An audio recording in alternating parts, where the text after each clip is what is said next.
Alright, how's it going, everybody? This is Ismortah, and this is episode 19 of my custom Ismortah religion Kingdom Death Monster. And this is the beginning of, I believe, Lantern Year 7, the settlement phase, after coming back from a successful first hunt of a level 1 Screaming Antelope.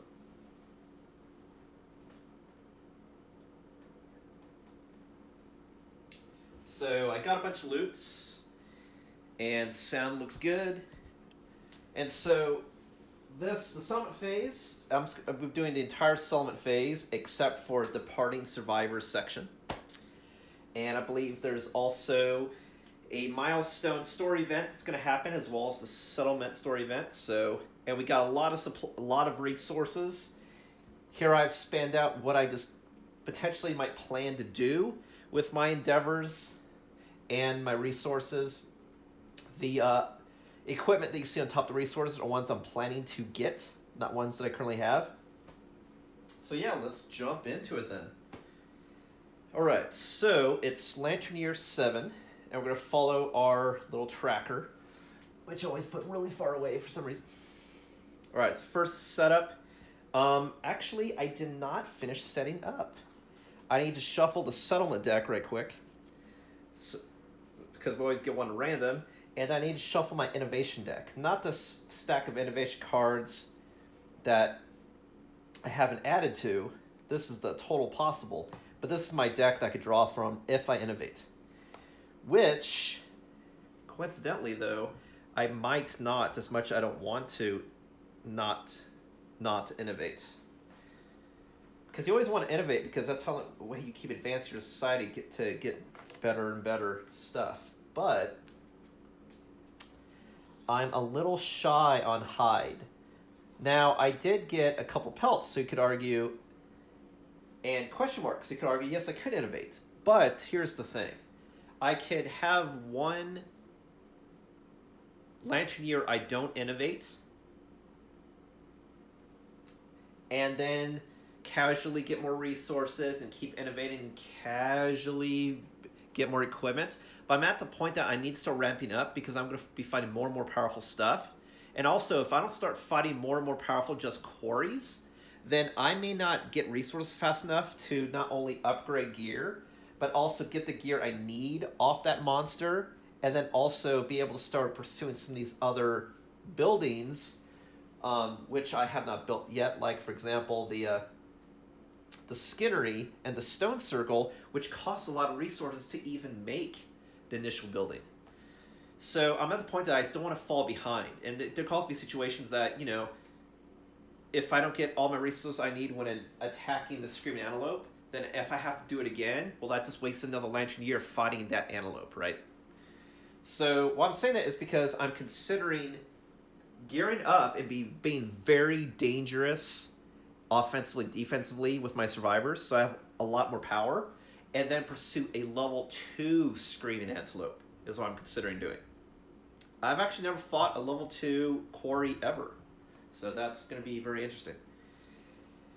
It looks like potentially I have obtained, by pursuing these equipment, I could have the items and abilities to counteract the ones that it might potentially gain. So then the fact I'm dealing with more AI cards, but if I just make sure I do more hits, I can still kill it just as fast. And toughness didn't look like it was a huge problem, because I had several instances that I was guaranteed a hit even before it rolled, is the thought there. We'll see how devastating that goes. It just, if I kill the antelope on level 2, I get 3 additional antelope resources and 2 additional basic resources. So I get another 5. So I'll get 13 resources instead of 8. So, and that's on top of whatever I get from carving too. Because I want to be in a situation that I could potentially gear up by killing 1 or 2 level 2 Screaming Antelopes, the entire gear required for completing the set. And then have so many resources that then I could make some of these buildings and have a stock of 2 or 3 of each resource so that I can innovate twice if something happens. I just don't want to be in a situation that I'm just still just trickling in resources just enough to do stuff, because I'm at the point that I need a lot of things to do things. Like, I needed a lot of hide to just make the set. I needed a lot of bone to make just the weapon crafter. So, and if I get weird, well, it's not weird. Like, getting gear is getting resources is random. So what if I get a different proportion of the resources? Well, then I don't want to be in a situation that I'm locked out of being able to innovate just because I got so few resources that the RNG of it I didn't get when I needed of the 3 combo, right? Anyway, that's the thought.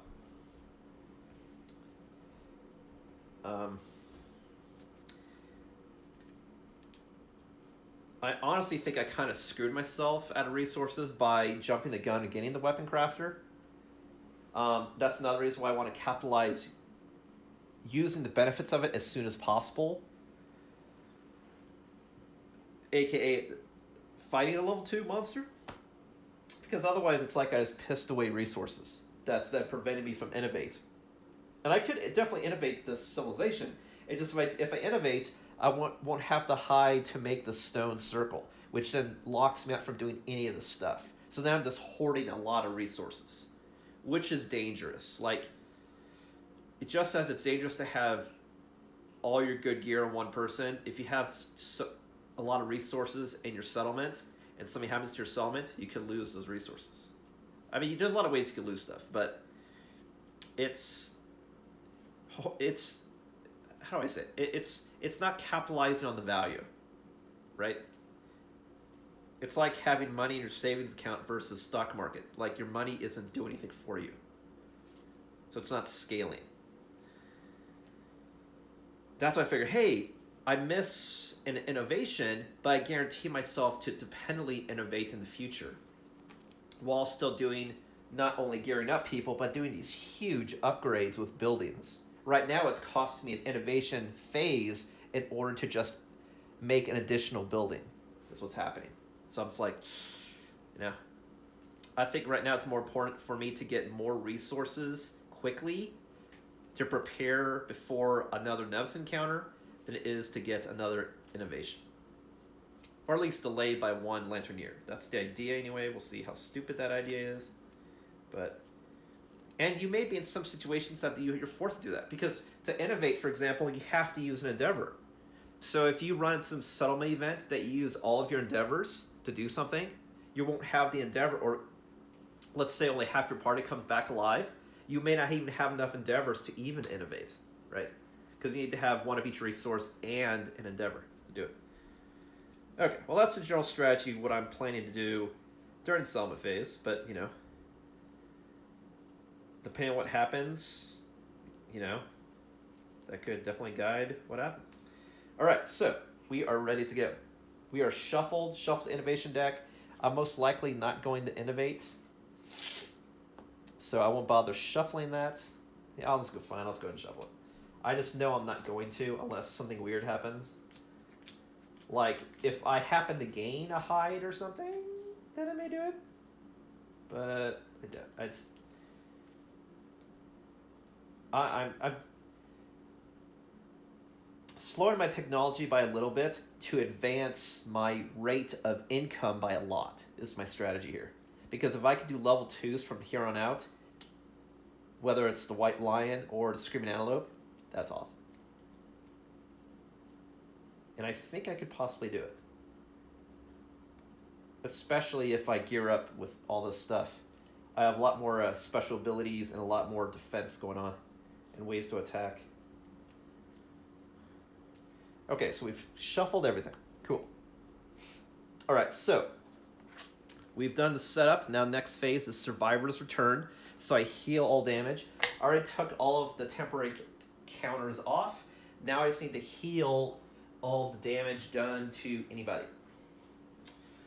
So we'll start with Elcor, just because he has a pad of paper underneath. So we're going to heal all damage. He's at 1 insanity. Oh, that's right. one of the things that I did do after, in between the videos, is I did think it was stupid that if you see stuff you could encounter during a showdown, that if you purposely delay a round, you can loot something, but yet the survivors can't spin around after killing the monster to loot something. I thought that was kind of stupid RP-wise. So I allowed myself to roll once for each of those resources that was left, the acanthus plant and the iron ore.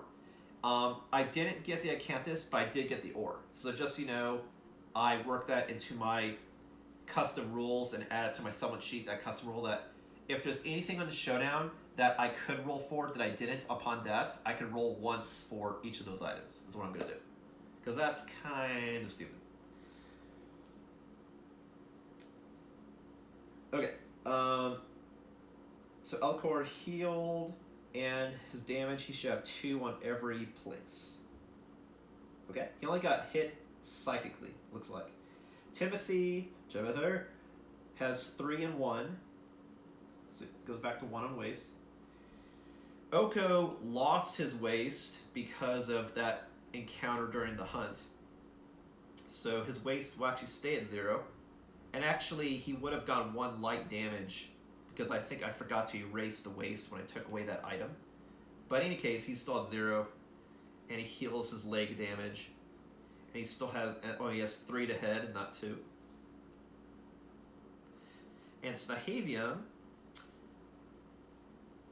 got no physical damage, but I think got some damage to other body parts. Let's see here. It should be 3 to head, not 2 to head, because it's 2 plus 1 with the white line armor, complete set. And then hands got, we're at 0 and they're at 3. Cool, so we've healed all damage. Next up is gain endeavors. Because we have 4 survivors, we gain 4 endeavors, and that are the tokens here. Okay. Next, we draw a settlement card event and see what happens to the settlement. Whew. This is always exciting because A, it's a pretty big deck of possibilities, and 2, because every time you go to this deck, you always choose shuffle it. You could re-see stuff you've seen before, good or bad, of which there are both. Let's see what we get. They do kind of stick. We got Skull Eater. So before I proceed, I'm going to record it on here because just for fun, I like to record when different milestone and settlement events occurred. All right, so this one was called Skull Eater.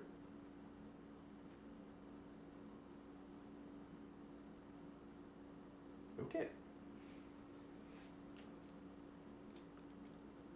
Oh, and we do update the timeline before we begin, so we're at Lantern Year 7.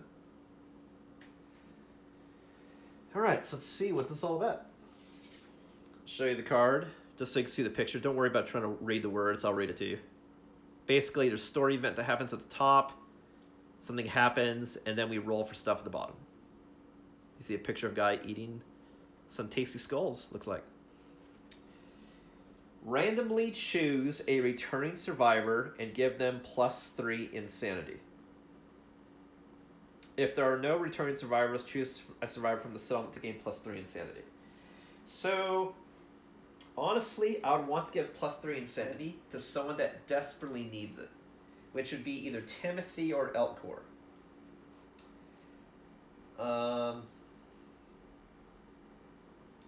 Elcor has a definite way he can gain a lot of insanity if he just remembers to drink the frenzy drink. This is something that I should have consumed at the end of the combat just to get free insanity to buff him up. So he has a way to definitely bump up a lot. So I think I'm doing Timothy, also because Timothy has no disorders. So he's someone that can pursue something that might be a little bit dangerous and gain a small side effect. Because again, Elcor is one of my better people.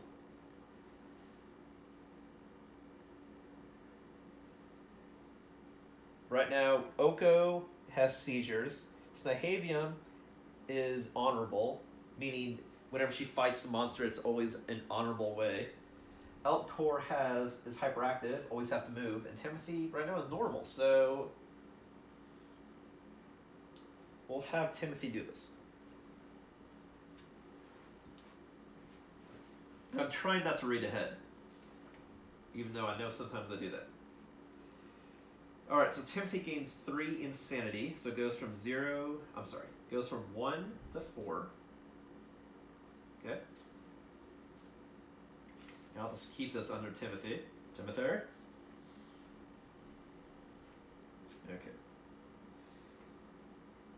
The survivor consumes the skull of a deceased survivor, which makes sense because we're all about cannibalism, so that definitely fits the bill.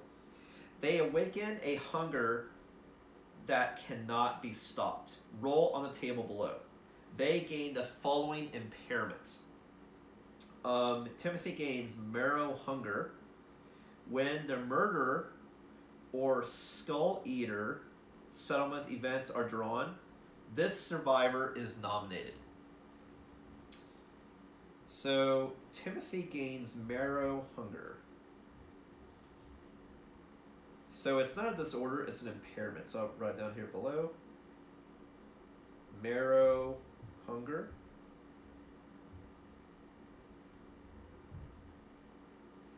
So what this also means is, if this is redrawn, regardless of who's in the settlement or who's returning survivor, the person with marrow hunger is always targeted.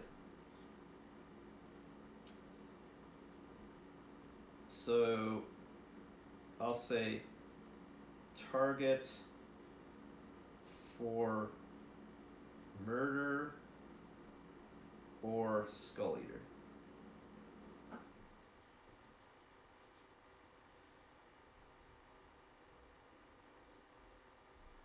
And because it's always random, every time we do it, we don't go through the deck card by card. We can definitely keep seeing the same one over and over again. Okay, so now I just roll on the table to see what happens.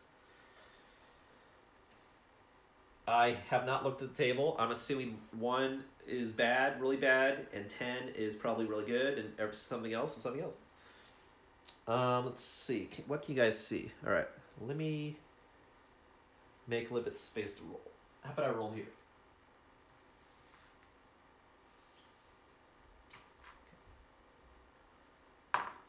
Roll to 5, so that's like average. All right, 3 to 7. The Skull Eater's activities go unnoticed. They gain +1 permanent strength and +1 courage. And then I add the murder settlement event to the timeline next year. So that means it's not random. The murder settlement event will happen regardless next year, I believe, unless you do 2 settlement events. So that I'll look that up. But I definitely add the event. Because when you look at this, it says you do a settlement event and then any triggered stuff you added for milestone events. Like, for example, this will have the Phoenix Feather and Hands of Heat. Phoenix Feather was scripted, Hands of Heat we added. All right, so we're adding the murder settlement event to timeline next year. I just got to see whether you do the murder event and a random event, or you just do the murder events. But I'll look that up after I finish doing this event. All right, so now also the Skull Eater gains +1 permanent strength and +1 courage. So strength is now +1, which is awesome. So it goes to 4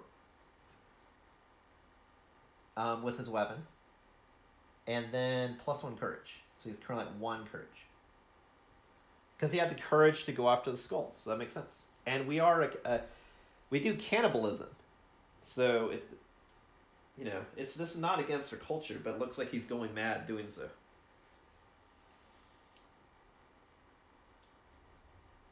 So that means next year we will do the murder events, and then the person with marrow hunger, which is Timothy, will definitely be targeted. Like I said, what I don't know is if you do multiple events. So I'm going to see if I can't look that up right quick on the Googles. So wait 1 second. I just want to see, is it random or is it only random unless you have a prescribed event that has to happen regardless. So talk amongst yourselves. Think about what it's like to eat a skull. Give me 1 second.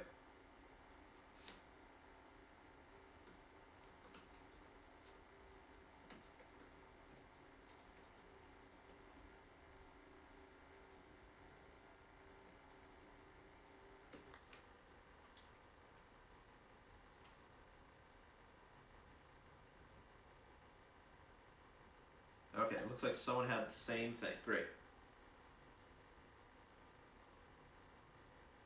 Okay.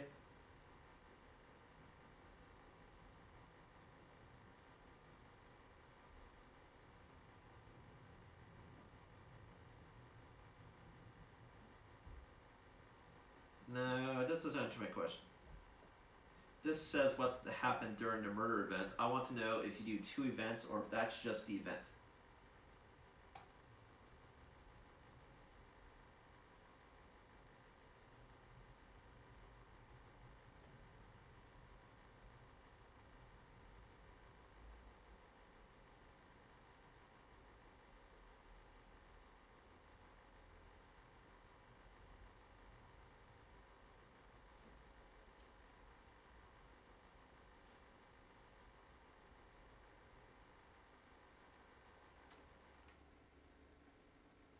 Oh no! According to this, it's both. You do a random event. Okay, so basically, what the ruling is, whatever is written on this page happens regardless. If it says to add stuff, you add that in addition. So for Lantern Year 8, there's going to be a random settlement event, and the murder settlement event, and Hooded Knight, and whatever else I add. So a lot of ands. Okay, cool. So, sorry if the clap is loud. Getting excited. Okay, so we did Skull Eater. We added Murder. I should write Murder SE so I remember what the hell that is. Because I may not remember what I am writing. Murder, I put Murder SE. Okay, so now we do Phoenix Feather Story Event.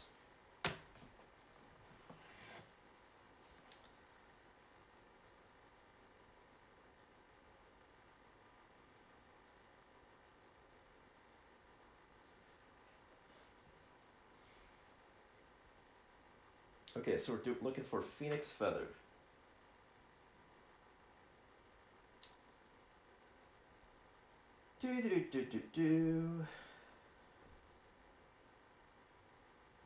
I can't find it. Okay.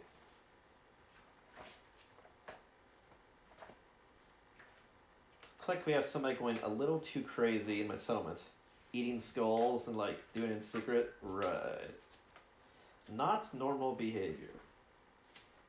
Indeed. Okay, Phoenix Feather. Looks like the settlement finds a large feather, and they're going a little crazy. We'll see what happens. Phoenix Feather. A fallen feather fills the settlement with dread. The skies bubble and murmur as a dark presence tears through the atmosphere like a negative lightning bolt, sucking the air and energy. Let me do that again. The skies bubble and murmur as a dark presence tears through the atmosphere like a negative lightning bolt, sucking the air and energy from all who gaze upon it. A light rain begins. The survivors turn their eyes up to see a huge iridescent feather slowly floating toward the ground. Their lantern lights reflect strange rainbows off the twisting feather. A primal fear takes root in the settlement. You may now hunt the Phoenix. Add it to the quarry list on the record settlement sheet. So let me do that and then continue with the events. So now I'm filling in the quarry, so now we can hunt phoenixes. But right now I'm still hunting, the antelope because I want to complete the set. But definitely, the soonest I can complete the set, I will probably move on because as you can see, I'm already getting weapons I want and items from, well, planning to with the stone circle and starting with the weapon crafter. But we'll get to that. Nominate a single survivor to speak. They gain +1 courage and the ability break the silence. Okay, so I want to see who I want to investigate the feather. Who to do that?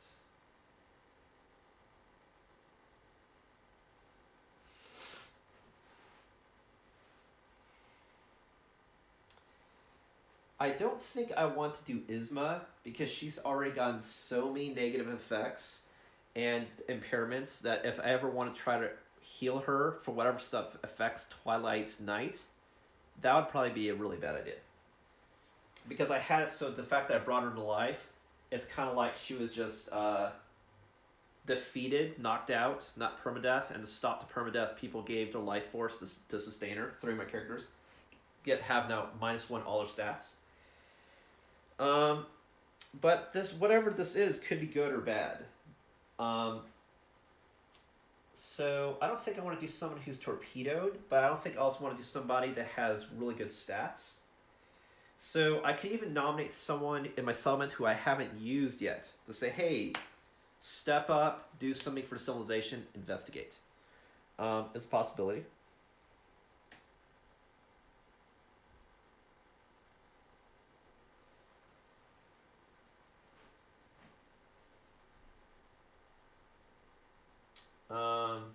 Yeah, because Volatile has good stats.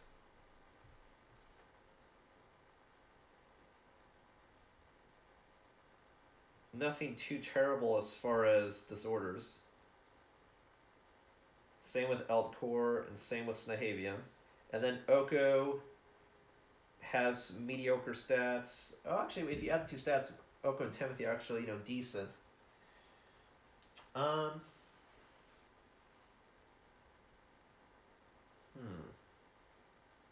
Before, I always had the leader investigate this thing for the civilization. So I kind of want it to be one of those people. I just don't want it to be Isma because she's so maimed. That if the off chance it's good, it would not help out civilization because she's just like a lost cause. She's now just like a symbol, not really a contributor anymore, other than the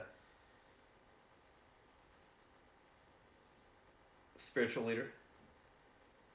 So, plus she's got so many impairments, I can't even write anything else on her page. Okay. I have 3 people to apathetic. And who else got nuked?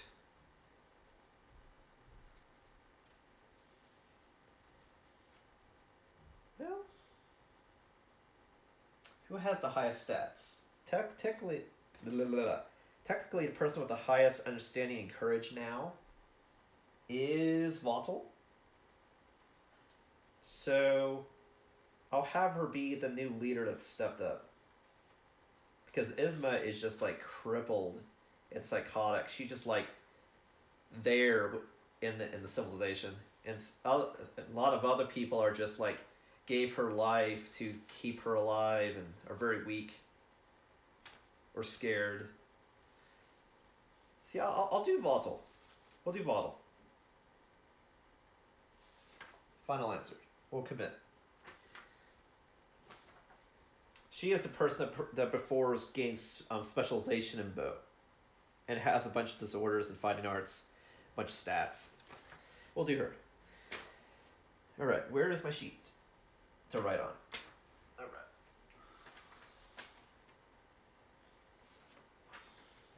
Okay, let us proceed. So So this person will gain +1 courage. So her courage will now be at 4. And break the silence. I helped us right here. Which maybe I should write something else, but we'll see. All right, so now I roll d10 and see what happens.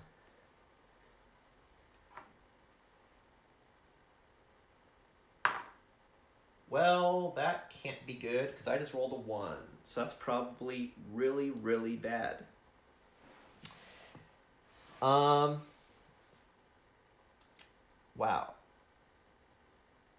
All right. The survivor attempts to speak, but before the words can leave their lips, they fall over dead from fright. The settlement panics and decides to banish the fallen feather into the darkness. So she looks like it's scared to death and is instantly killed. So, yeah, that was fantastico.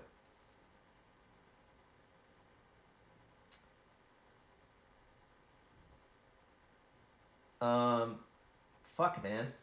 That really sucked. Yeah, so she is dead.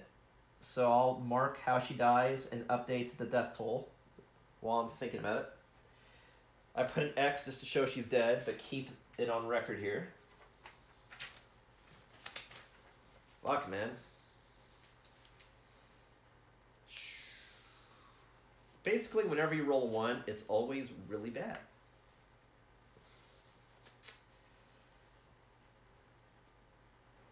Okay, so let me mark what happened to her right quick, and then we can proceed. So, Volatile, she was the twin born in Lantern 2, died from fright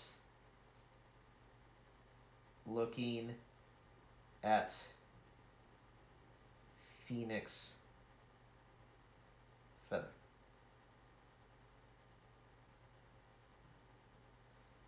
All right, so she's dead. That means our population now drops to 10. And the death count goes to 4. So I've had 4 people in my settlement die. I've added 2, and then I lost 4. So that was a blow because she had proficiency in bow. She had a bunch of cool stats. And it's weird. It's like that was the second time she tried to step up to be a leader and failed. Like first she's like, hey, I will do augury and try to trigger intimacy, try to get people to get it on, and she failed. She tried to glean the meaning of existence, failed. And then she tried to glean the meaning of this feather, and this got totally corrupted by its influence. So, you know, it sort of fit her MO. She's like, kept trying to glean the true meaning behind stuff and just couldn't overcome the darkness. So shit.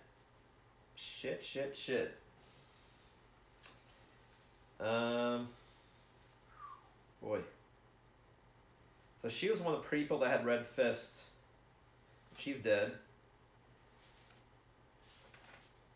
Who else has Red Fist? Some of the other people that are apathetic have other abilities. I've used them as mules to sacrifice to Isma as well as hold knowledge that they can then shatter their mind and share with other people. So that fits the whole religious. Now it's like they're acolytes to the faith. No, I mean, Volta was the leader. She just fucking died. All right. Okay. So, whew. Man. So far, this is like bad news and alluding to bad news. We had someone who's eating skulls, who's potentially going to be a murderer later, And then we have someone die by looking at a feather. It's like, you got some like behind the scenes bad shit going on. Okay, so population's at 10. We've had people die.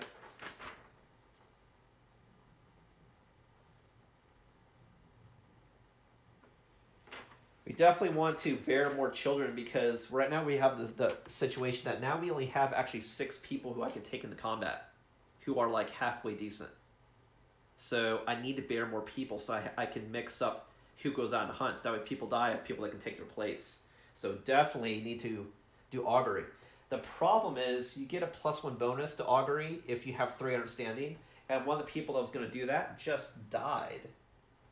So now I don't have anybody with an intimacy bonus that I can like add 1 to the total. I just have to roll good now, which sucks.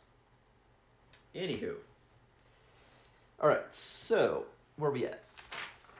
Okay, so we did Skull Eater, we did Phoenix Feather. Now we see once again Hands of Heat. That came back. So after the whole fiasco with the feather, I'm definitely going to have a newbie look at the Hands of Heat, for sure. 125.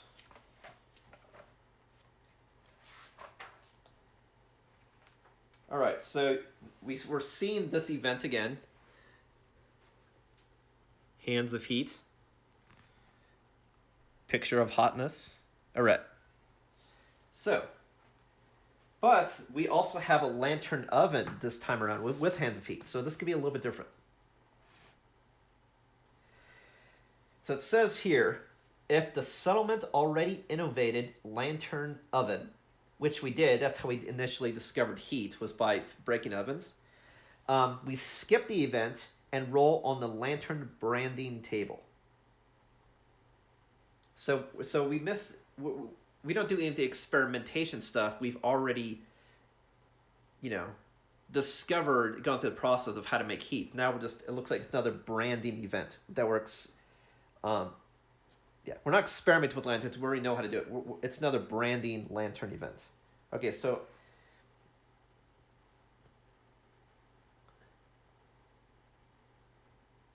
uh-oh. This can be bad, actually. Shit. Let me make sure I read this correctly. If the settlement already innovated lantern oven, yes. Skip this event and roll on the lantern branding table.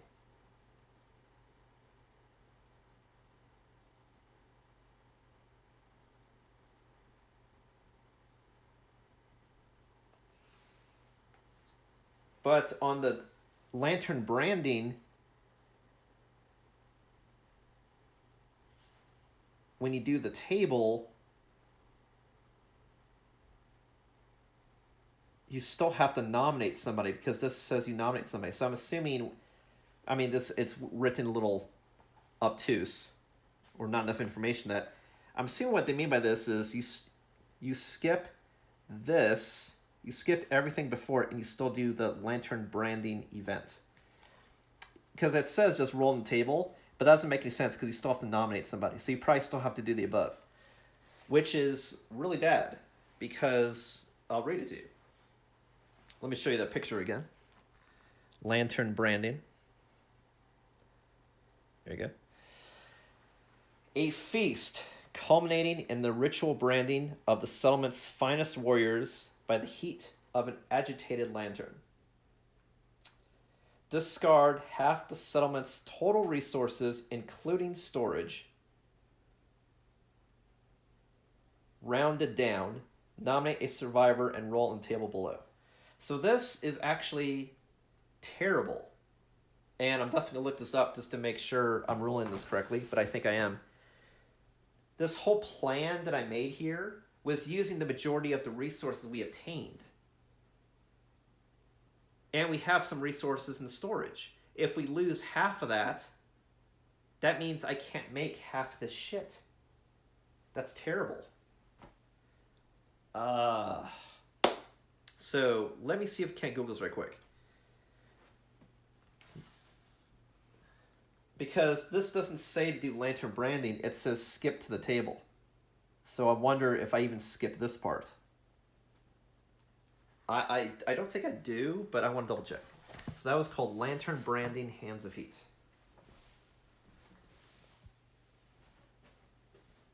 Ugh, man, that's gonna suck. Suck! Suckity, suckity, suck.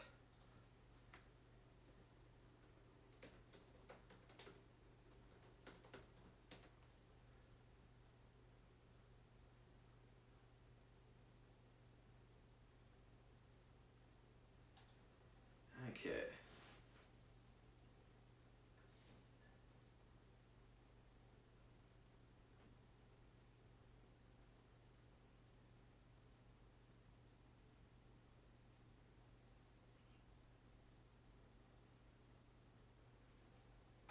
Okay. That does not answer my question.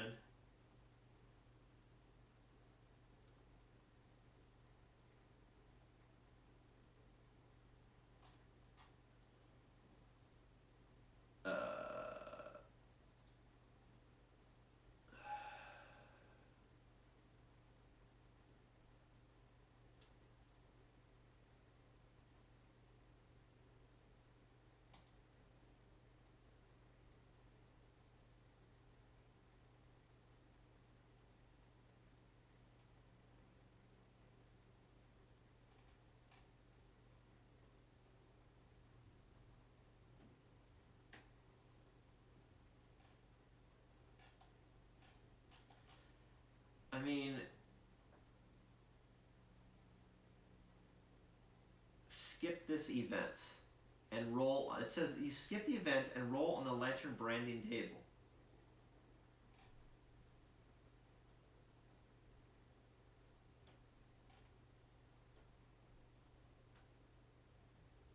But I mean, you can't even roll on the table unless you nominate somebody. And if you're doing the nominating somebody sentence, that sentence also includes discard half the settlement's total resources. So it's like, it looks like the intent is you do this event, lantern branding is what it is.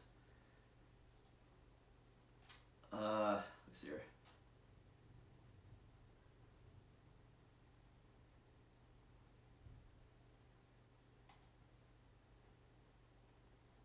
Sorry for the delay. It just, like I said, the wording's obtuse. I'm assuming intent. I just double checking if anyone had the same problem, if they had got an answer on how it's played.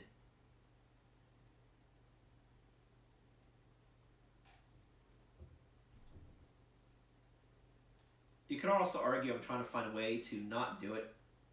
Not do the resource loss because fucking blows. You'd be correct. And it kind of puts a wrinkle in everything, because if I can't make all that stuff, then I don't think I would chance fighting yet a level 2 Screaming Antelope.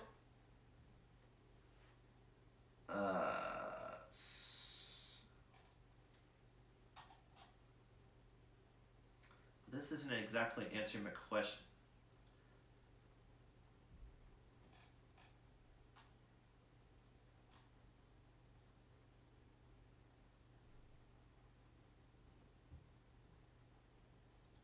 Maybe I'll look here. Maybe if I just look at Hands of Heat questions here.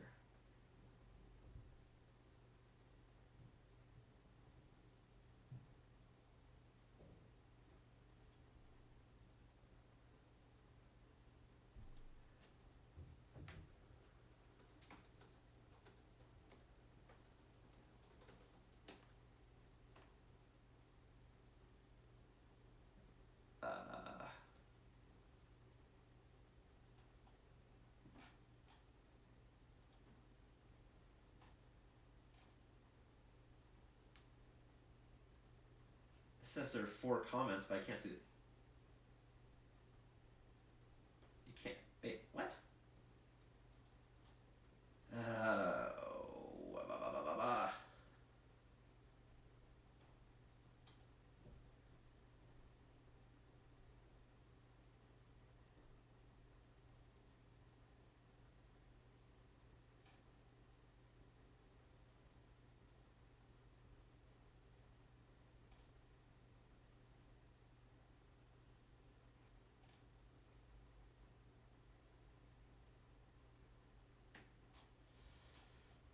I think, if I just go off the words, they say roll on the table. Okay, but you still have to nominate somebody. And if you nominate someone, you're spending resources. So it's like, uh,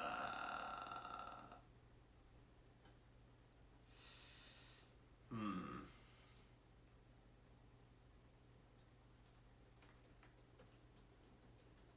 So I'm just gonna look up one more thing and see if I can't find something.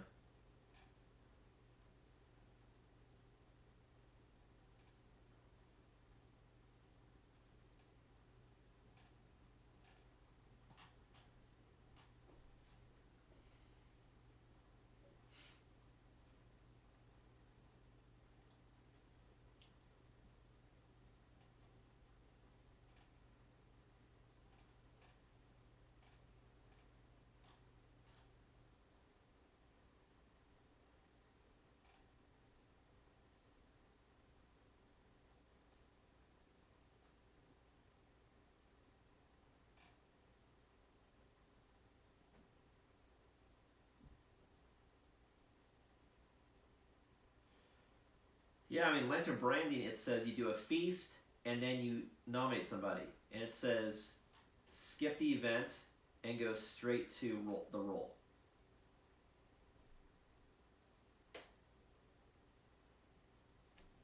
I think I'm going to lose half my fucking resources, man. That's what it sounds like. Fuck. First I lose a character, then I lose half my shit. And here I was trying to do a level 2 to gain 50% more shit. Christ, man.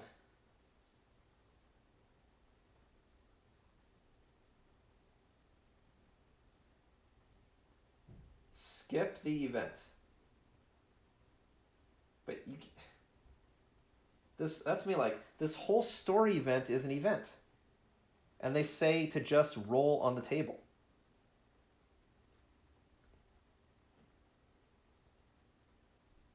But you have to nominate someone to even roll on the table.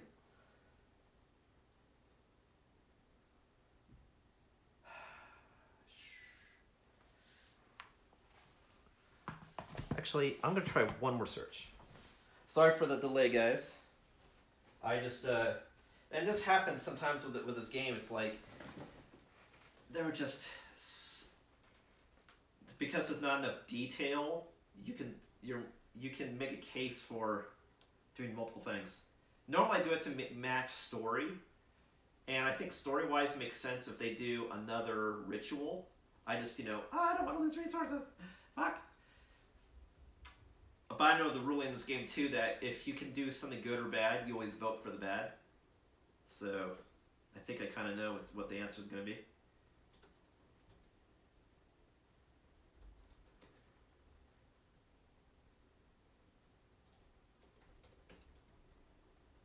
But it's like, I can't be the first person with this question.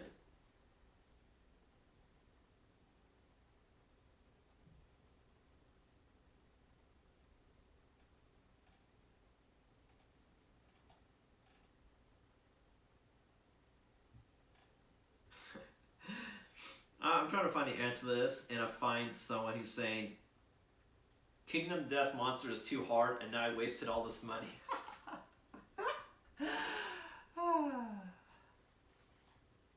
He's not, he's incorrect, but he's not completely off the mark.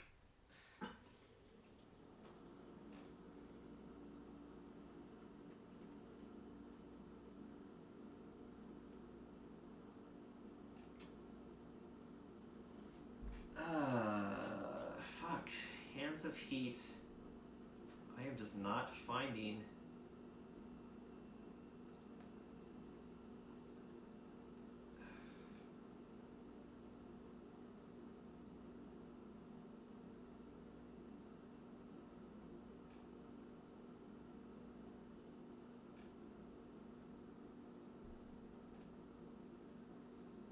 what I am looking for.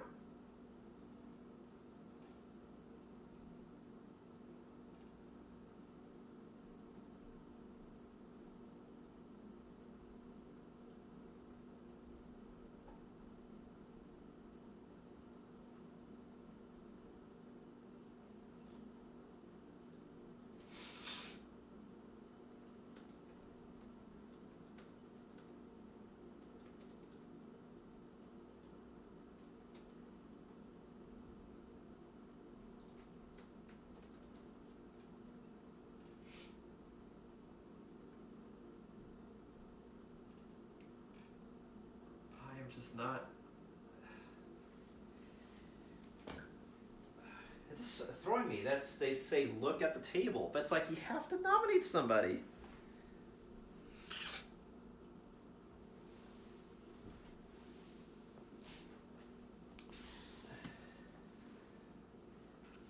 Like if you just go off the words verbatim and say roll off the table, you would just look here. It says roll on the lantern branding table. Again. But you can't roll on the table unless you nominate someone that could be affected, who's getting these bonuses. Unless I'm saying that, I don't know.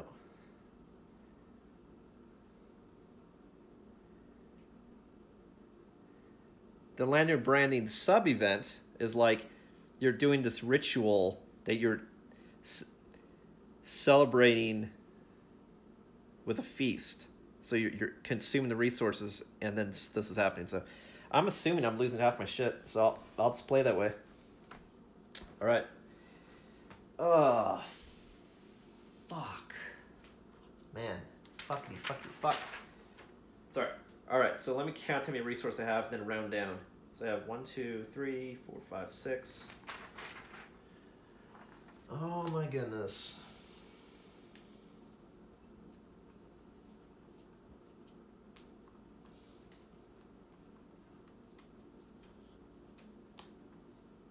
That put a wrench in my plans, for sure. I mean, you could still argue I could still do a level 2 line. It just, man, I was going to bring in some bigger guns, bigger defense, bigger abilities to ensure that's not a total wipe. Now it's a liability. All right, so it's the same how many resources we're going to lose. We're probably going to lose a lot, to be honest.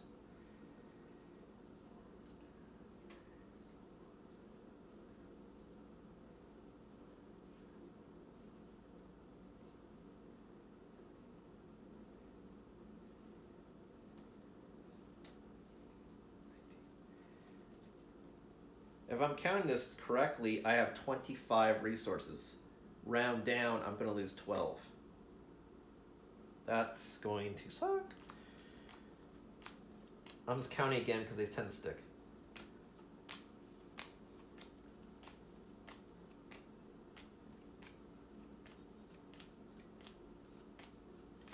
I have 19 here, and then I counted 6 over there, I believe, in storage.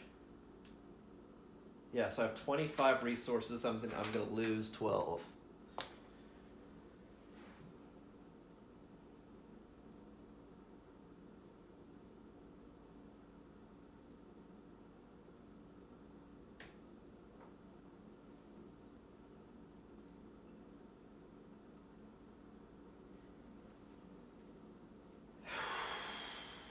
I'm trying to find a way out of this, but not that I can see. All right, so I have to lose 12 resources. So I definitely have to lose everything that I consider crap. But then I'm going to lose some important resources. So I just got to see what I absolutely... Well, maybe I'll start that. What do I need to absolutely not get rid of? We'll do it that way. I absolutely cannot get rid of all of my scraps because I need it to make the helm. I'm sorry. I need it to make screaming horns. And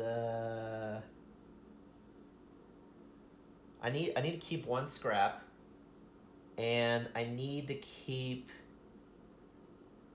the whiskers, and I need all right.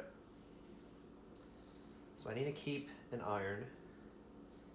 I need to keep the spiral horn because that's hard to come by. I need to keep anything that's pelt for sure. I need to keep the bladder because I wanted to make blood paint.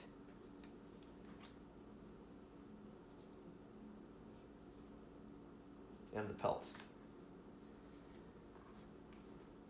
And the golden whiskers. So I need to keep 1, 2, 3, 4, 5.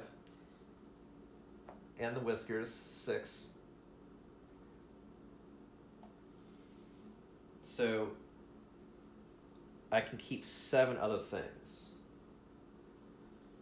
Oh my god, this is so devastating. Jesus Christ.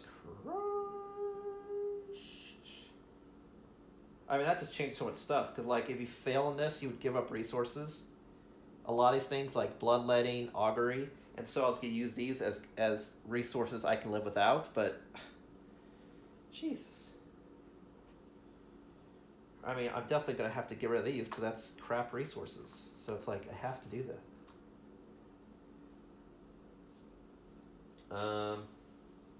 Shit.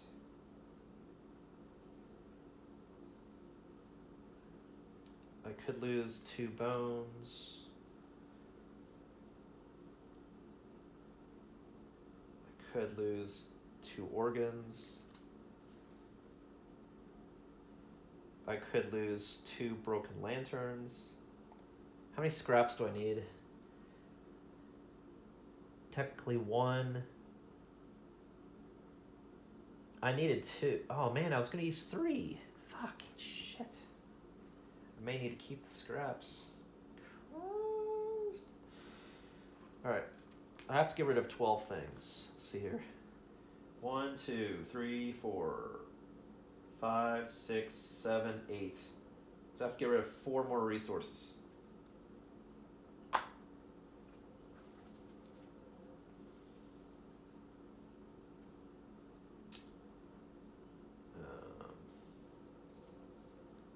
So I want to keep 3 scraps, so I can get rid of a lantern, and get rid of 2 shank bones,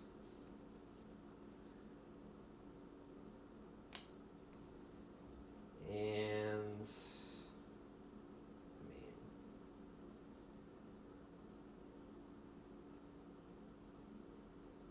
I guess a beefsteak, if I was trying to keep it as even as possible without losing any hides, because I desperately need hides. I guess that's what I gotta do.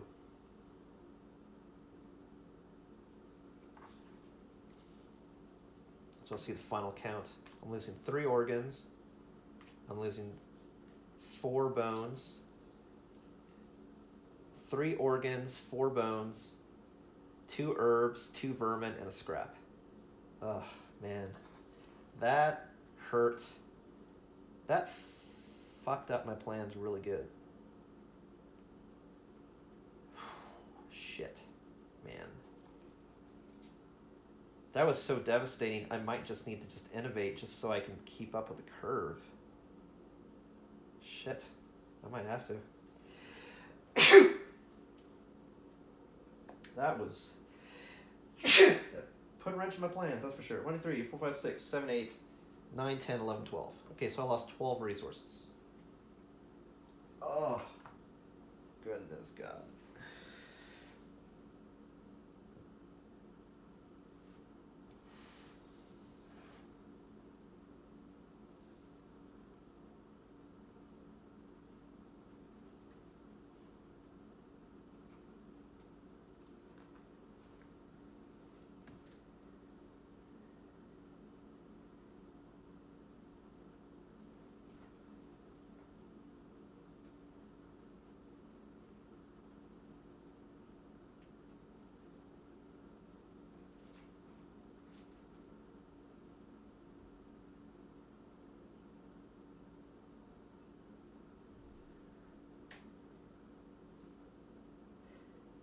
I'm just trying to see if there was something like the same survivor does it twice or something. So I'm just going to check, just by looking at this page, on what I rolled. And I'll read it to you so you can describe I'm doing something stupid also. But otherwise, I'm losing those 12. So last time, I'm nominated a survivor to experiment with lanterns, which I did. And then that person rolled a 7. The survivor discovers heat and the settlement celebrates. You discover your settlement gains Lantern Oven Innovation. The survivor gains Red Fist Secret Fighting Art and rolls on the Lantern Branding table on this page.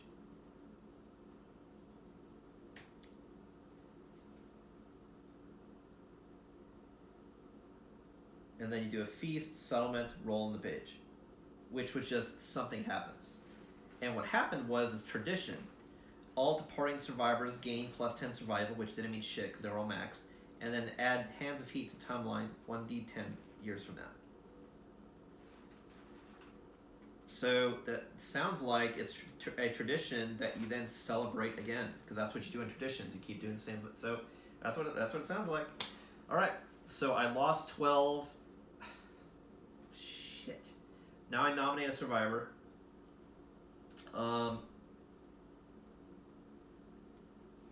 think I already said I want to nominate someone who is brand new to step up. So I'll use one of the two new names that I haven't done yet. So I'll make a card for let's do Adam. Okay. All right. Whew, man. You think you know what you can do in this game, and then well, bam. It's kind of like life, right? You have plans, and then monkey wrench. All right. So we're creating Adam, who is a male. Gains 1 survival. Gains encourage and gains dash, gains one trait of my choosing. I'm gonna do +1 speed because I haven't done that in a while, and which makes sense. He's trying to quickly maneuver to get branded. Sure. You could say evasion, but you're not dodging. You're like getting into the flames with the punches. If you see. Okay, cool. All right, so this person's...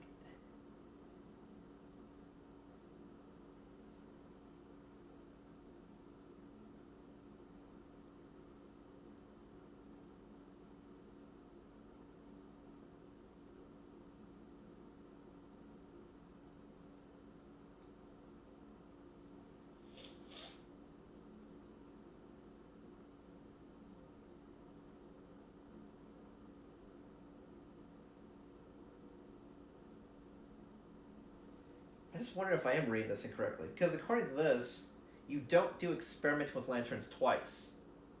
So that means you don't even get Red Fist twice. You only got it once.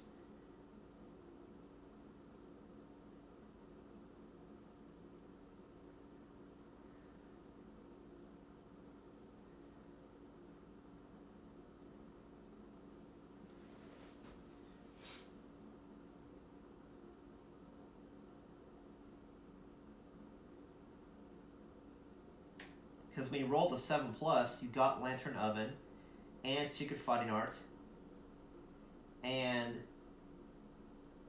Lantern Branding. That's the only way you can get branding. Otherwise, you got Lantern Oven and Red Fist. But you also got branding. Celebrating. So you celebrate. And then you had Tradition Day, you celebrate again. Okay, I guess that makes sense. Okay. So now I just nominate a survivor. So I'm nominating... So I'll just write Lantern Branding on Adam. Okay, and then we roll a d10. So sorry it took so long to get here. I'm just like, we're having these blows, man. It's like somebody dies, and then we found a murderer, and then hey, let's celebrate with fire, but then that's destroying the settlement's resources. It's like this Lantern Year, it's just like one after another bad shit happening. So it's like, ugh, Jesus. Oh my god. Dude, this is like non-stop bad, if I'm reading this correctly. Because I rolled a 1 again. That means we keep the tradition.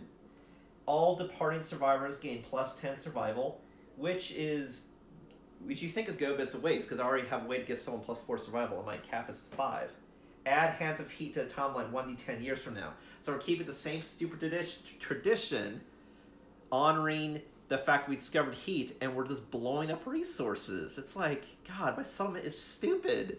Stop celebrating and wasting. We needed resources so we can fight off people that are attacking our fucking civilization, and instead we're celebrating. constantly. Oh my god.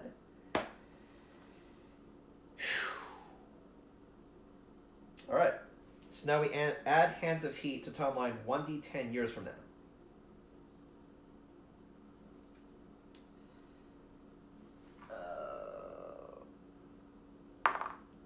Fortunately, it's a long time away. I rolled a 9. But it's still bad. I mean, I'm going to lose half my resources of whatever I get. Ugh. Christ. Okay. But to not soak up any more time, though, I'll finish the settlement event as is.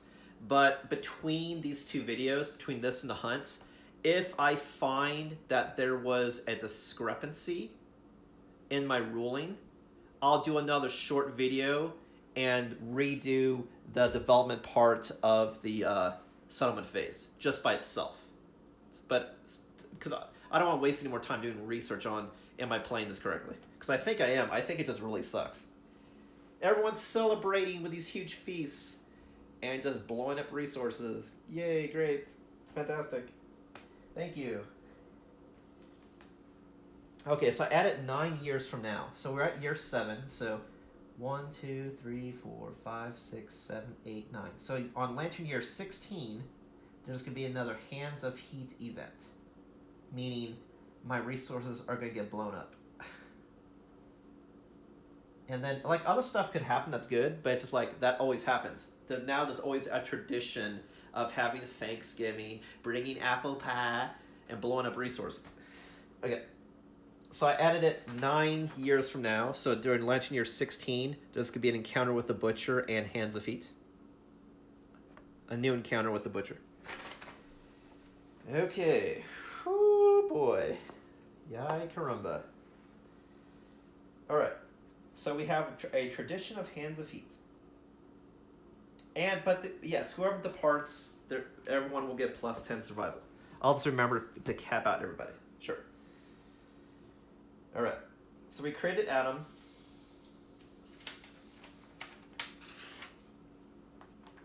We have another person.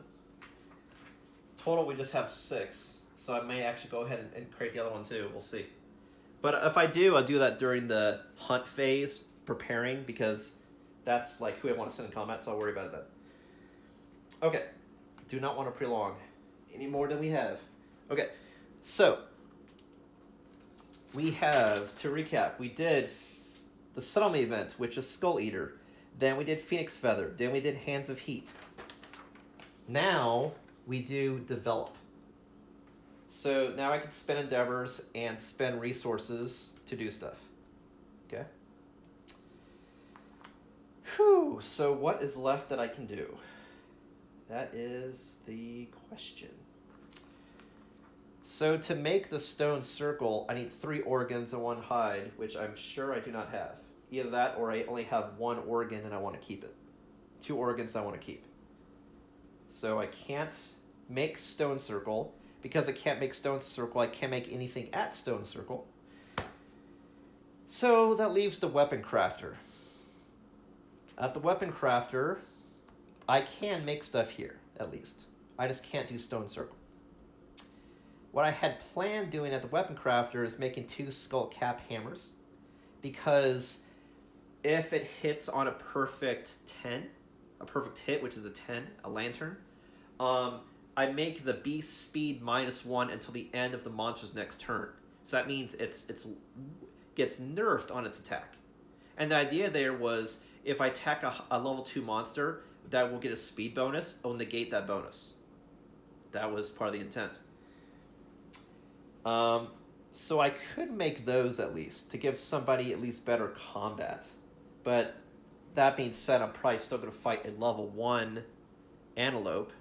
But I'll think about potentially fighting something more powerful. I think about between streams, but this really put a wrench in my plans. Losing a powerful person like Volatile and half my resources. Not the best Lantern Year, I would say. Okay. So, resource-wise, I have 3 scraps and 2 bones. But for the weapon, to make a skull cap hammer, you need 2 bones and 1 scrap.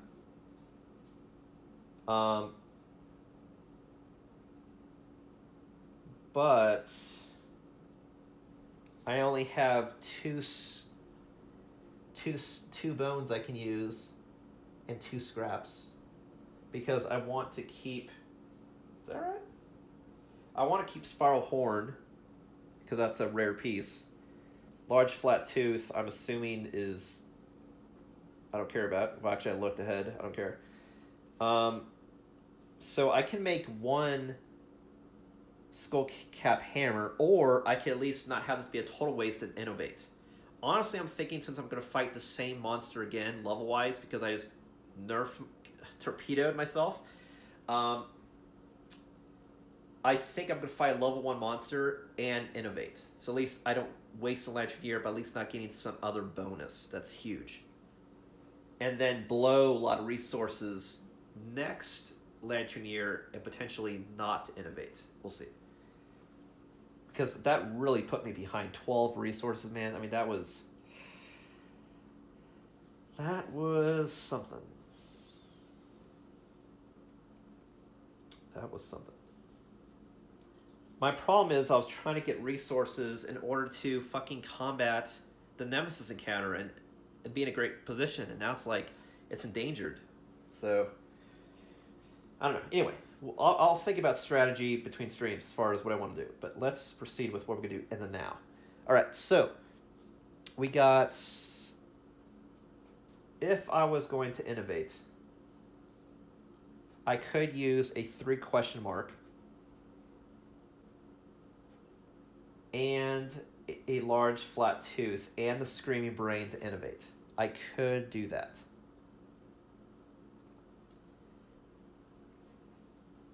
Golden Whiskers I know is a rare cat resource.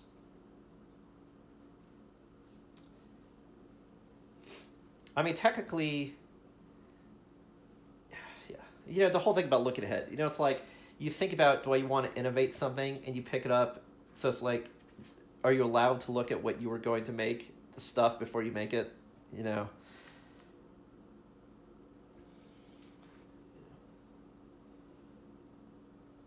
Kind of like, how punishing do you want to make a punishing game?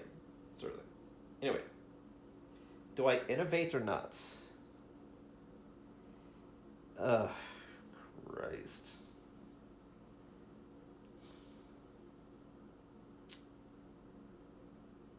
What I'm worried about is not having enough hides. Because if I want to start making this gear, I need to make hides. And if I can't do my combo with the maces, I'm not comfortable doing level 2 because I can't guarantee that I can cancel out the extra speed. And without having 3 people with armor, I'm worried that I won't be able to sustain enough hits that I'll lose DPS if 2 people die. So that means we're fighting level 1. If we're fighting level 1, we don't need any more weapons than what we have. So I think I'm just going to innovate. So yeah, let's do that. All right, so we're gonna use a large flat tooth, a screaming brain, and a triple question mark as a hide, and an endeavor to innovate. Okay. That was interesting. All right, so we are innovating.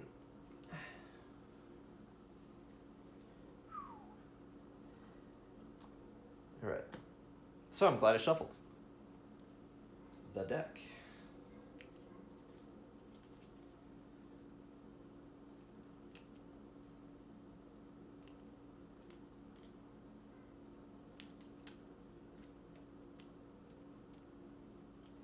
All right, so the innovations we have to choose from are face painting and pictograph, which are both the 2 paint consequences. So we're definitely in our time of, it's weird. It's like we had bad stuff happen and then we burned resources to celebrate. So it's like good and bad. But now we're being creative. We're not being good, we're not being bad. Now it's being creative. Okay.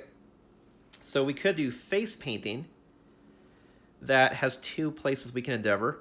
We can do a battle paint that we can give people more survival and insanity. And we can also do Founder's Eye that gives us a bonus on intimacy. That's really interesting since I really want to do intimacy. The problem is now I don't have stuff to sacrifice if I roll like shit on intimacy. That's the problem. Because if you roll like shit, you lose one resource. Okay. Next one is Pictograph. At the start of a survivor's act, they may decide to skip their act and run away. After a hunt event is resolved, a survivor may decide it's time. That's a error. After a hunt is revealed, a survivor may decide it's time to go home and run away.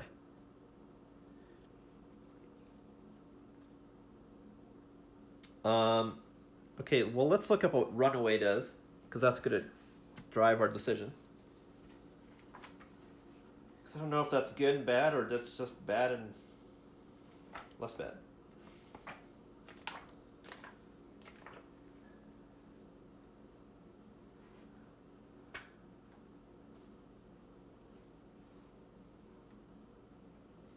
$165.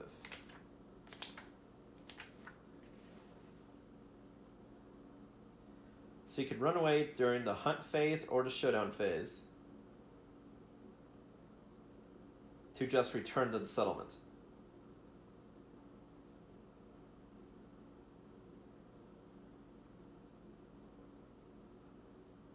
So it's a way you can save a person from certain doom, it looks like.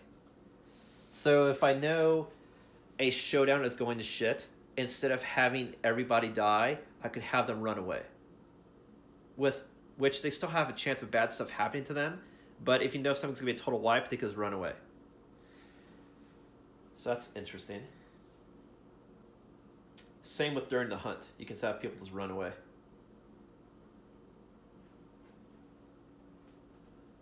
Huh.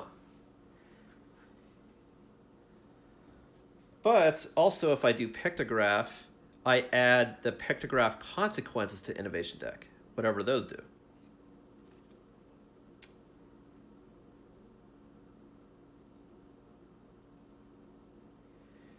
Founder's Eye does not also says that I can't. It doesn't say that I couldn't do it multiple times. So technically, if I'm reading that correctly, you could do Founder's Eye multiple times to get multiple bonuses to the intimacy story event, maybe.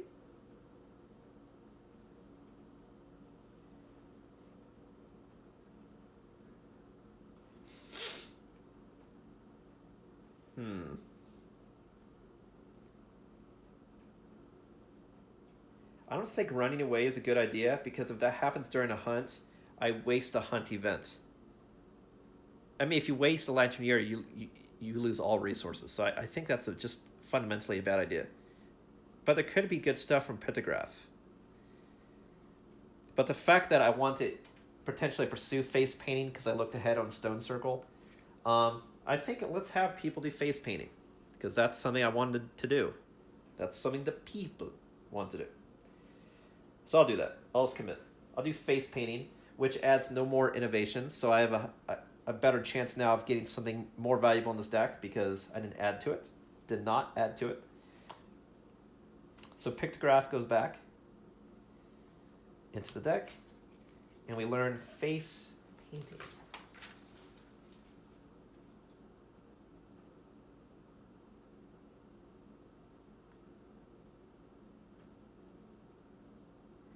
Which is, I'm going to record these two Endeavor things.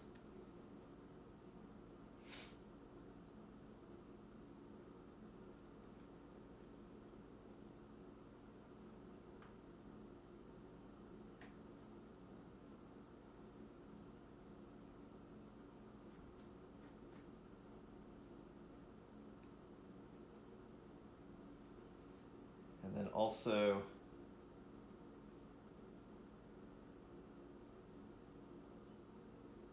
+1, all rolls intimacy. Oh, that's the thing. This doesn't add to the ability to trigger intimacy. This means when I'm doing the intimacy event, it's +1. Good to know.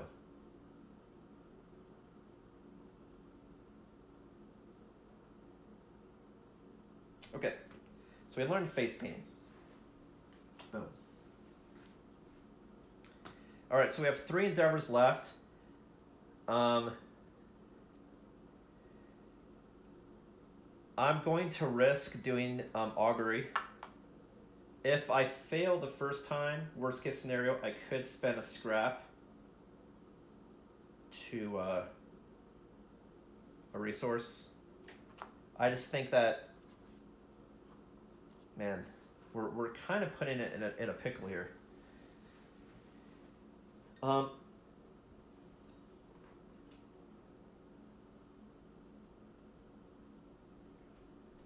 But when you do augury, that immediately triggers intimacy. So that means you have to do face painting before augury, if I'm reading this correctly.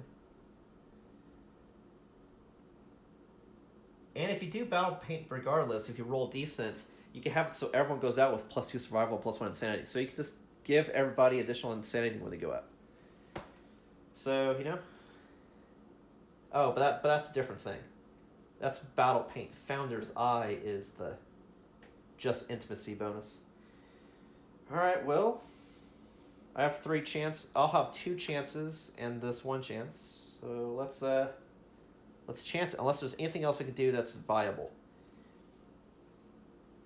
I could share fighting arts. I just don't want to do that. I can't risk having more people that are disabled at this point in time. Shared experience, I could do.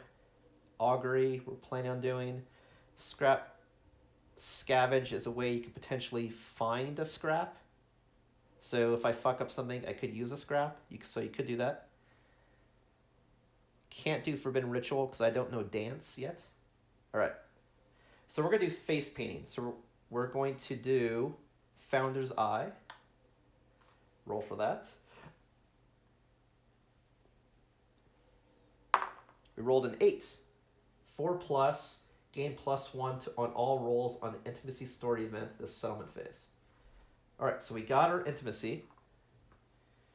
So I'll put this here to show that, you know, we got some good blood flowing. Now we will attempt augury. And I have to say who's doing that. So, which I typically have be one of the people that's the couple.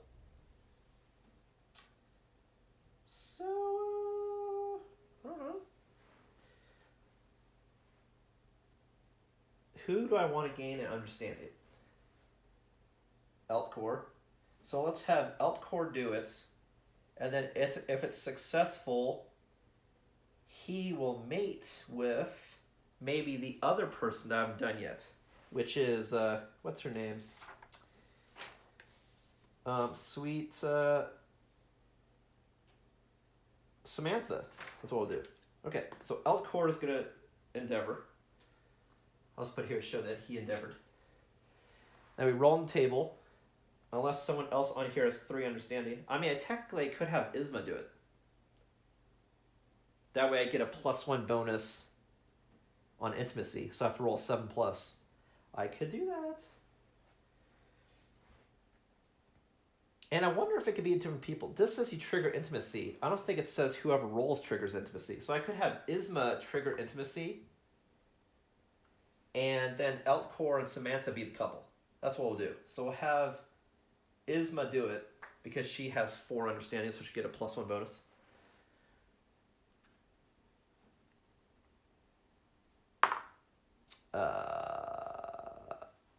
That did not go as planned. I rolled a 4, which means it's a 5. So she gets +1 survival, which really doesn't mean shit, but we'll go ahead and do that. And then if I attempt again, I think I'll do it on Eltcore. I would do Vaudel, but she's dead. Okay, so what? 1 survival? So her survival goes from 0 to 1. Okay. Next, we'll do with the last endeavor. We'll attempt with Eltcore, who has no bonus. So I need to roll 8+ for intimacy.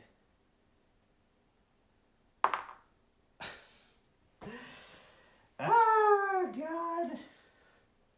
This is not going great at all. So I rolled a 1. That means I lose 1 resource. So I'll lose a... oh my God, we lost another resource. Shit. Thank you.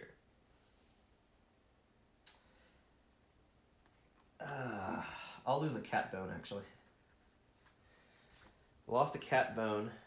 I'm keeping the scraps. Hope I don't regret that later.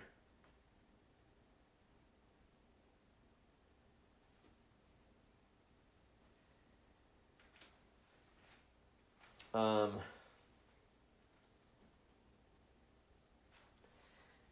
you know what? I think that might be a bad idea.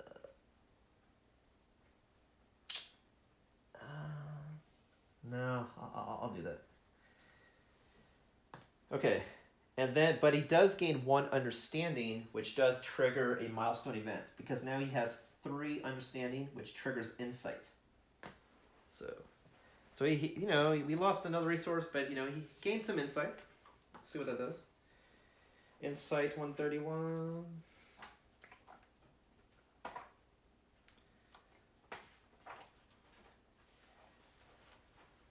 In a single moment, the curtain of the world pulls back. So in this case, this happened during the settlement phase. So this time we do Epiphany, which is on the right. The hunt, which once filled you with exonerable dread, takes on a new dimension. Your expeditions outside the settlement inspire you with curiosity and wonder. Gain the following ability and roll on the table below. So he gains Tinker. So I'll mark that on his sheet.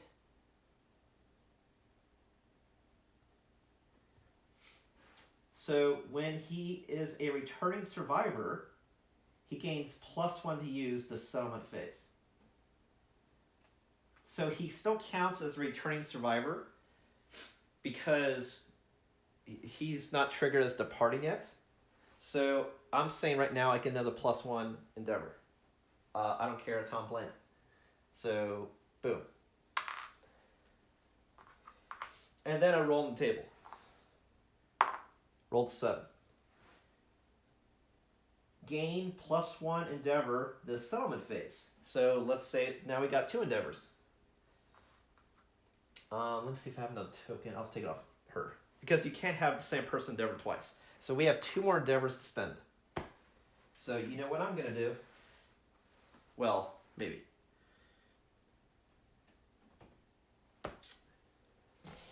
So we have 2 more endeavors. What should we do? I could do, like I said, I could do shared experience. I could do shadow ritual. I just don't want to torpedo any, because I only have 6 people left now that can go into combat. I don't want to risk them right now. Unless there's something else I want to share. Like I could do a shadow. I shouldn't say that. I could torpedo someone that's already torpedoed and do shadow ritual again. So that may be one, sure. But for the other one, oh, you know what? We forgot. Before I proceed, we had somebody die. That means I can give 3 people +1 stat because we had somebody die. That's right. I forgot. 3 people that witnessed this. Volatile died, so I give a +1 stat to 3 people.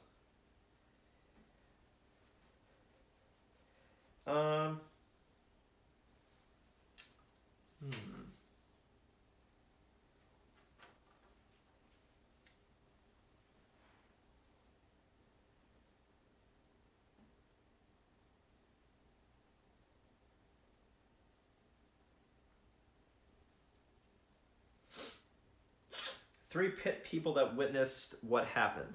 So how did Volatile die? She died because the settlement watched her destroy her mind by looking at a feather. So I think I'll have it be the younger people of the tribe get inspired by death.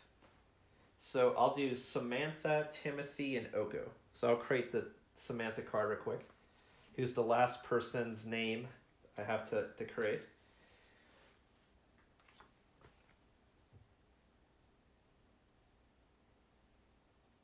Samantha, she's female. 1 survival. Encourage and dash. And because someone died, I also gain a random resource. That happens as well. I forgot about that. So we gain a monster bone as part of cannibalism.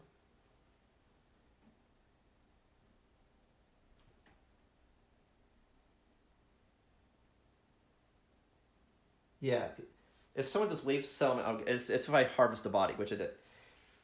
All right, so she gains 1 resource. I mean, I think I'll do accuracy on her. And then 3 people gain another stat.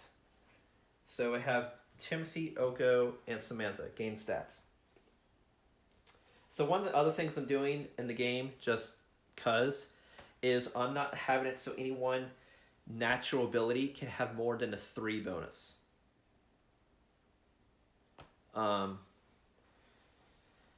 So like for Samantha, I'll give it to her accuracy, so it's 2.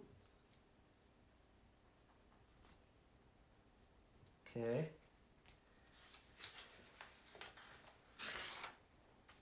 And then Oko already has 3 accuracy, naturally. So I'll give him a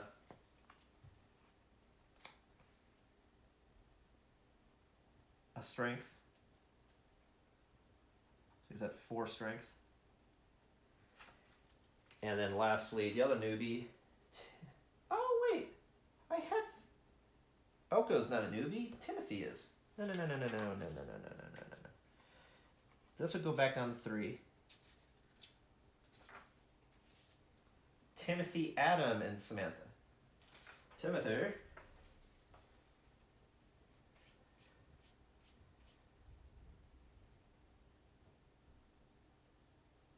Timothy will get +1 strength, so his strength is 2.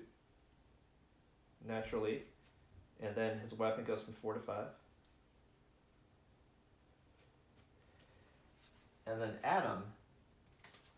And this is the death trait I gave. I'm sorry. Dark trait that I gave from the Ismortah religion. The light one is whenever I have a newborn, everyone involved, the 2 parents and the child, get +1 to a stat. And then I had it if somebody died, if up to 3 people present can gain +1 stat. That's the dark part of the... And then the shadow ritual endeavor trait that I added is the balance, the shadow ritual. The fact that you make someone dark by giving them disorder to bring light, to give people knowledge, up to 3. All right, so Adam already has +1 speed. So now give him a... Let's give him +1 evasion. Okay, so I gave stats to 3 people. Okay, and we got a resource, and that was from Volatile dying. Now, go back to what the hell I was doing. Then we have 2 endeavors left, because all this bad shit was happening. Alt Court realized maybe this is not how we should do stuff, and so now we have the ability to do a little bit more things in our settlement, at least.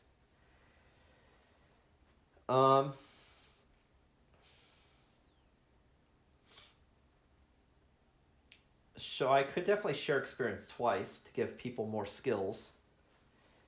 But I really want to trigger intimacy because I attempted before. I really, really want to try to get it. But I know it's a hard roll because I have to have it 8+.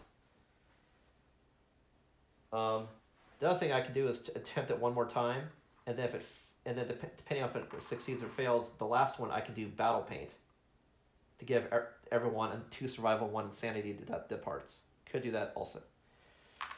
All right, so we're gonna try. So that means we were trying to. So like Eltcore tried and failed. Wait.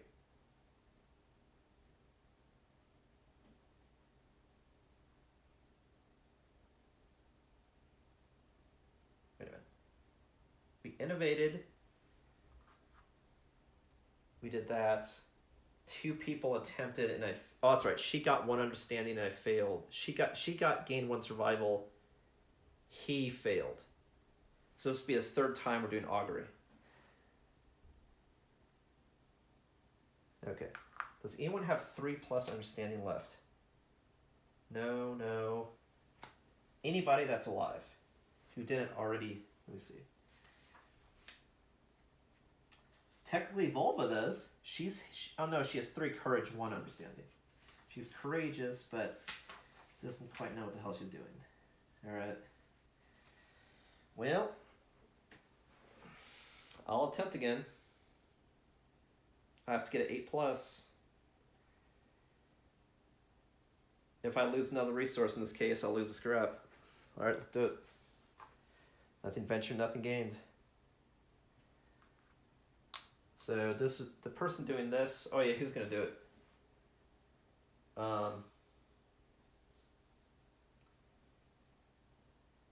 Well, I mean, who do I want to gain understanding? Do I want Volva to do it?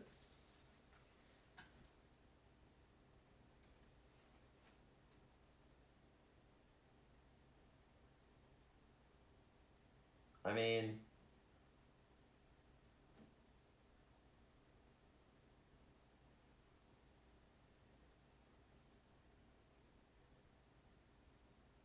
she could be the new Volatile, possibly. Yeah, I'll have her do it. She'll do it. She'll try to gleam understanding. Because you can't have the same person endeavor twice, if I recall. Oh! Sorry to scream. Sorry. I'm just glad something good's happening finally. We rolled a 9. That means we triggered intimacy, and we have the bonus. Yay. All right, so the couple who's going to, we had death. We had celebration. That was a mix of good and bad things. Now we're going to have life. Celebrate life. Cool. So I was thinking about having Eltcore, but I could also just have the brand newest of people have sex. I could have it be Samantha and Adam, actually. They were just other people in civilization. They weren't the kids. I could do that. Only because they'll get bonus stats too, as well as the children. You know what? I think I'll do that. I'll have Samantha and Adam. Eltcore blew his chance. He blew his wad. He doesn't know what the fuck he's doing. He spent his time reading books and saying, hey, this is what we should do, guys. As far as we got to do something productive with our settlement this year. Volva's like, okay, well, let me try to glean existence. And it's like, yeah, the other people in civilization who haven't done anything productive, let's have them do something productive. Boom. All right, so Adam and Samantha will get it on. So let me trigger intimacy. And remember, we also get another bonus because of boop, beep, beep, boop, boop, beep, boop, boop. We have a bed. I think triggers something. And then to protect the young, we roll twice and pick 1 result. So we roll twice, add 1 to each result, and then pick the better one. So it was hard for us to have sex, but when we got it right, shit, we did the shit right.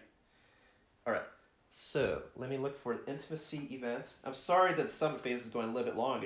There was a lot of stuff happening, and then I had to look up rules, and then figure out what the hell are we going to do. I had a plan, and then we do these story events. They just put wrinkles into your plan. Okay, so I'm looking for intimacy. Man, even in real life, I'm looking for intimacy. Haha. All right. 133. Okay, intimacy. I'll show it to you since you guys may have not seen this in a while or at all. So here's the intimate couple, Adam and Samantha. And then I roll on this table to see what happens. So I do have a bed, so I'll definitely get a bonus.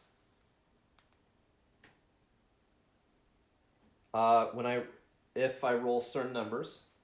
So I can roll twice, and then I add 1 to each result, and then I could use the better number. I can use any number I want, right? Any number. Roll twice and pick one result. Okay. So Adam and Samantha.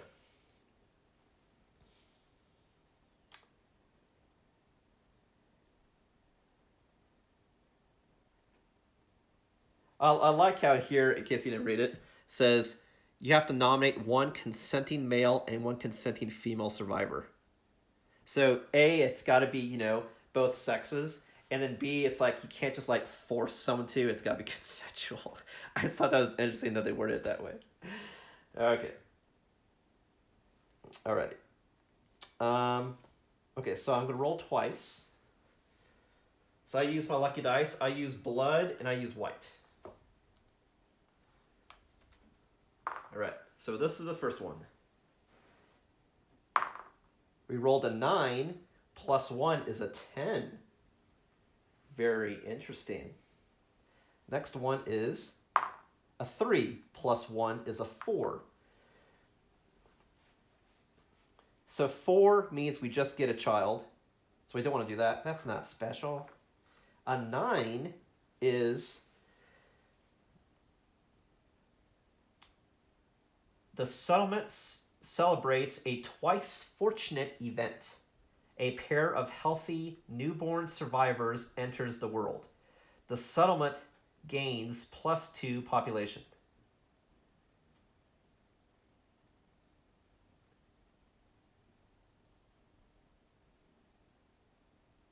Oh, wait. Sorry, it's got a lot of things happening. Like I rolled a 10, and then it said what you did. But then it's got other stuff that you add if certain things happen. So we didn't roll 7 or 8, so we don't get a benefit from the bed. Okay.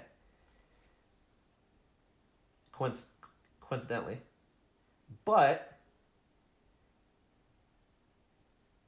it looks like because we rolled a 10 and we have hovel that we get a special child born in addition to twins. So... and meaning I get a savior, which is like a really powerful survivor. So this, though, is good. Okay, let me just make sure that we do both and both.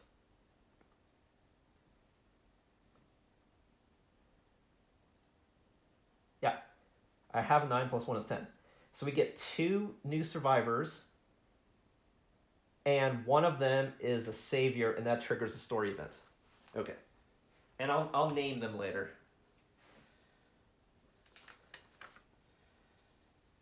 So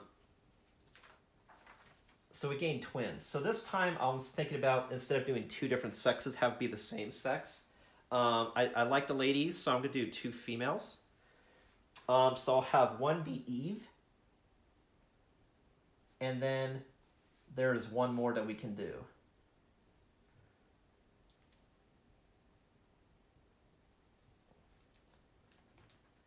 Eve, and what's another cool female name? How about Emily? Eve and Emily. That way it's E and E. Cool. Okay, so now I want to say...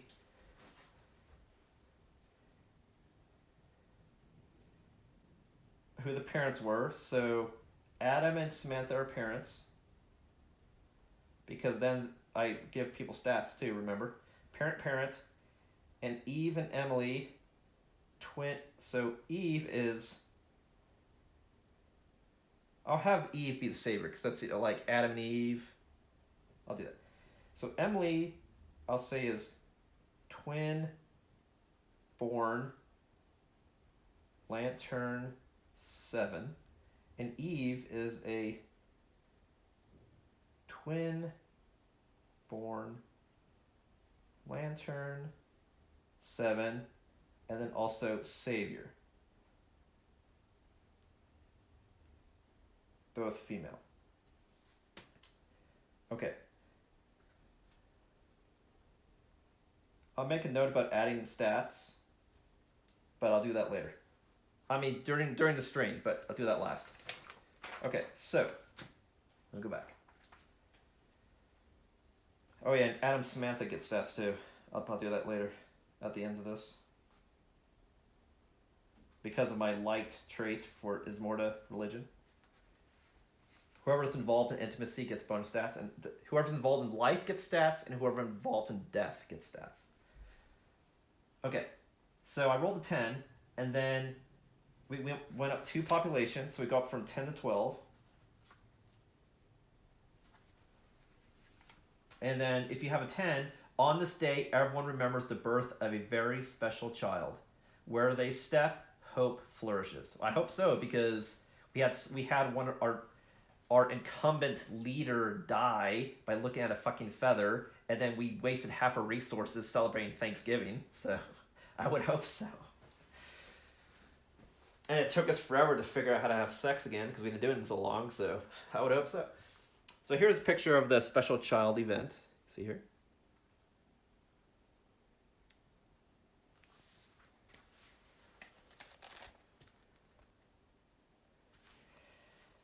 So I go to, it said, if the settlement innovated hovel and they do not already have a savior, a special child is born. So I do have a hovel. So I go to the event, Birth of a Savior.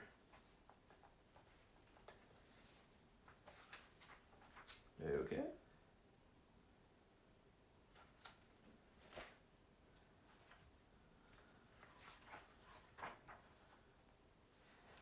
All right, so you have a really cute picture here on the left of, looks like a family. And then Birth of a Savior, looks like there's different paths I can choose. So I'll have to take a look at that. Birth of a Savior. Pretty cool pics. I'll zoom in for each one. I could do Dream of the Beast, Dream of the Crown, or Dream of the Lantern. All right, Birth of a Savior. The newborn vanishes from the loving arms of the settlement for a fraction of a second. In that second, it spends a lifetime in the domain of the ethereal dreamer and returns with a dream, which I can choose one. So I'll read to you what each one is, then I'll think about it, then I'll choose, okay? Dream of the Beast. I'm going left to right. The newborn savior gains 1 permanent red affinity, one of those squares on the gear grid, plus 1 permanent strength, and the following abilities.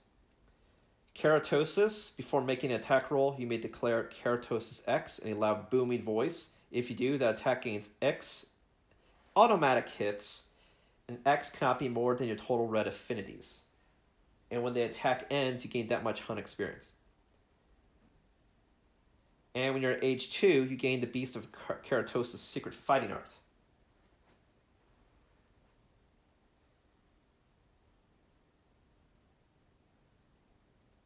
And it looks like for all of these, they also have life exchange, which is in the aftermath, you gain an additional hunt experience, and you may not wear gear that says other on it, like for example jewelry. And if I trigger the White Secret Story event, you cease to exist. And when you retire, you cease to exist. So you don't die, you just vanish. Okay, Dream of the Crown. The newborn savior gains 1 permanent green affinity, plus 1 permanent evasion, and the following abilities. Dorminatus. When you suffer damage, you may declare Dorminatus X in a loud booming voice. If you do, gain X armor to each hit location. Cannot be more than your total green affinities. After damage is resolved, gain X hunt experience.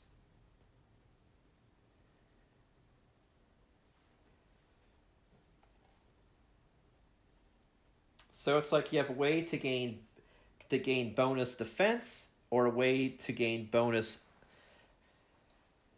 damage with the first one. And this one has its own secret fighting art you gain at age 2, which is Grace of Dorminatus. Dream of the Lantern, the newborn savior gains 1 permanent blue affinity and +1 permanent luck, and the following abilities. Lucerne, before making a wound attempt, you may declare Lucerne X in a loud booming voice. If you do, that wound attempt gains X luck. X cannot be more than your total blue affinities. So, and when the attack ends, gain X experience, and at age 2, gain Lucerne's Lantern, Secret Fighting Art. So basically, in the choices here, I could choose to have additional hits for additional damage. Automatic hits. Like, you still have to roll for damage, but you can get automatic hits, automatic armor to prevent damage, or bonus to luck.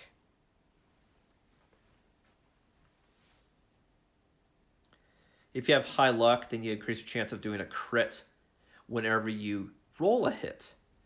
Whereas this, you can add additional hits. So this you can only do 1 damage, but for every damage it's doing, you could do a crit. She's doing could potentially crit if it has the ability to crit. Additional damage or additional armor.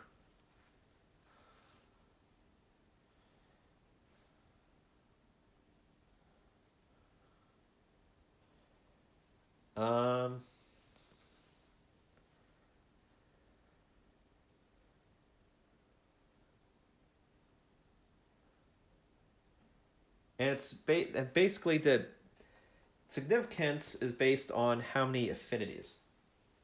So we look at this gear grid. I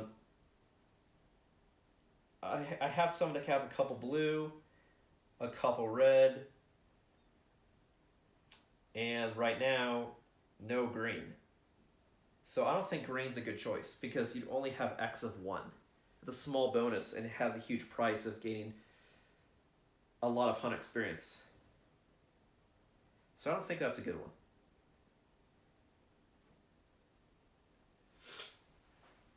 Because the best defense is a good offense. So I don't think that's a good one. At least for not right now. Are we dreaming of the lantern or dreaming of the beast?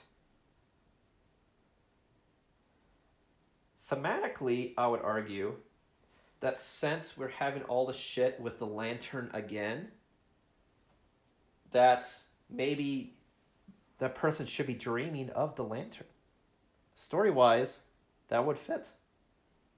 So maybe I'll do that. Before I commit, though, I'll take a look at these 3 fighting arts as the last thing to consider. All right. And the other thing I'm going to do is I set in my rules that I can share fighting arts or secret fighting arts. So that means I can share the survivor's ability if I make the person demented. Something else I'm going to do. And again, that may be exploitative, whatever, but like I said, this is a custom campaign that I just want to add a little bit of flavor to A, give me a slight bonus, but B, also to add flavor to this game so it doesn't feel exactly the same playing it through a second time. Even though last time I only played through Lantern Year 12, but you know what I mean? That's so it feels different. Okay. So, Beast of Keratosis says, you may concentrate. If you do, perform Beast of Keratosis in your next act. You reach to a dream, disappear in a shimmer of heat. And then you teleport adjacent to the monster, activate a weapon in the grid, and your attack is equal to the red affinities. You automatically hit, and then you gain strength equal to double your red affinities. Then you get +6 hunt experience. So basically, the Savior by default has Keratosis. But then you gain also the secret art of Beast of Keratosis. So it's like you can do, for less hunt experience, a weaker version of this, or you can do Beast of Keratosis and spend a shit ton of hunt experience and do a really explosive attack.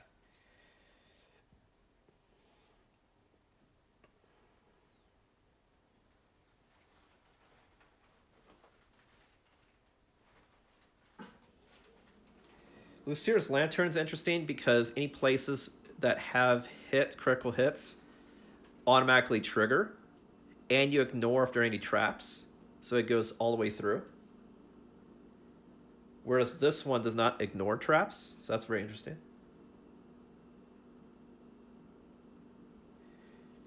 Grace of Dorminatus.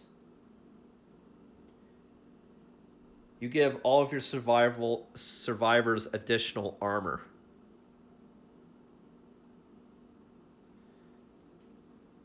So you can like blow up the monster, save your party, or massive crits. The fact that I need resources, crits equal resources a lot of the time, especially on monsters, quarries. And this whole dilemma really had to do with resources because we're celebrating the lantern. And celebrating the lantern, maybe that's what influenced when we were, playing Barry White and getting it on, that we had a dream of the lantern. That just fits story-wise, so we're going to commit and do it. We're going to do Dream of the Lantern. So we don't get Lucern's lantern until we get to age 2. So we don't get this until we use Lucerne once.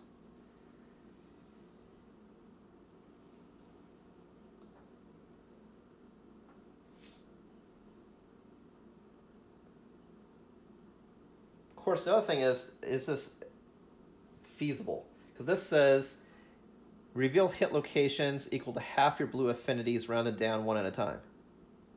And the monster suffers a critical wound at any locations with critical wound effects. So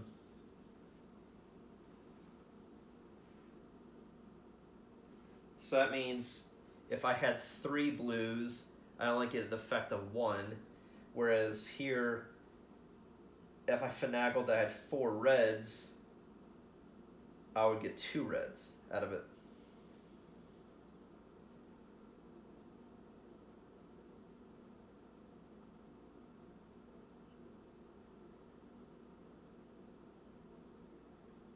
Well, no, for basic keratosis, it's for how many reds? So if I had 4 reds, it would be 4 automatic hits.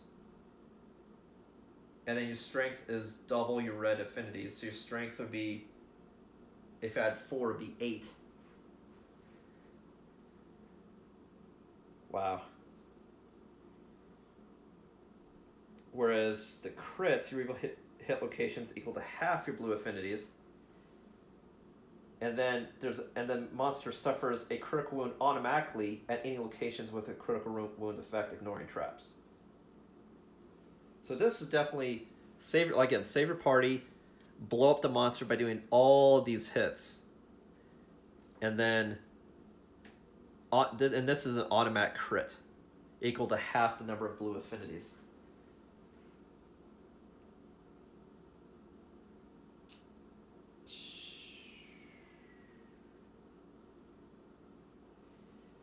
I don't know. I think if I want to kill stuff, Beast of Keratosis is better because I can use this person to blow up like a level 2 Screaming Antelope.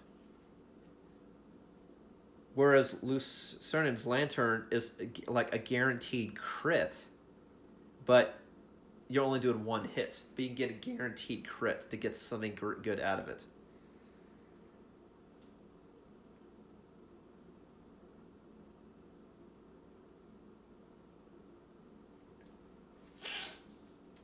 The other question is, what counts as an affinity? Is an affinity any half squares, or is it a full square? So let me look that up right quick, because that could change stuff. Because if I can get a decent number of affinities, I may want to stick with Lantern. Like, story-wise, I want to stick with Lantern. I may do that anyway. Let me look that up right quick. Again, I'm sorry that the summit phase is going so long, but it's so interesting, and there's so much conflict on what to do.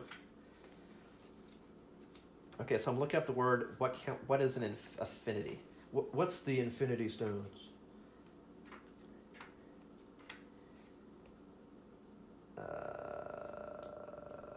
affinity.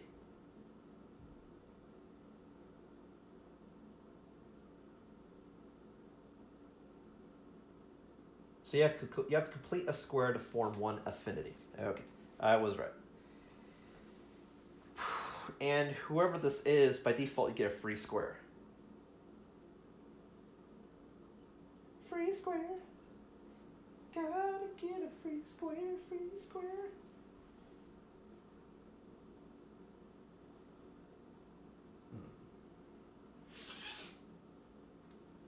Now I know if I do the this gear has a lot of blue affinities, so I think I would be able to make 2 squares, and then with this lucky charm you can make 2 squares. So I know I could probably make at least like 3, probably from this gear, and then it would be a 4th. So that'd be 2 free hits. 2 critical effects, as long as I could do a critical effect to that boss. That is a free hit. But it's only a free hit if it has a critical effect. But then it's a free critical effect.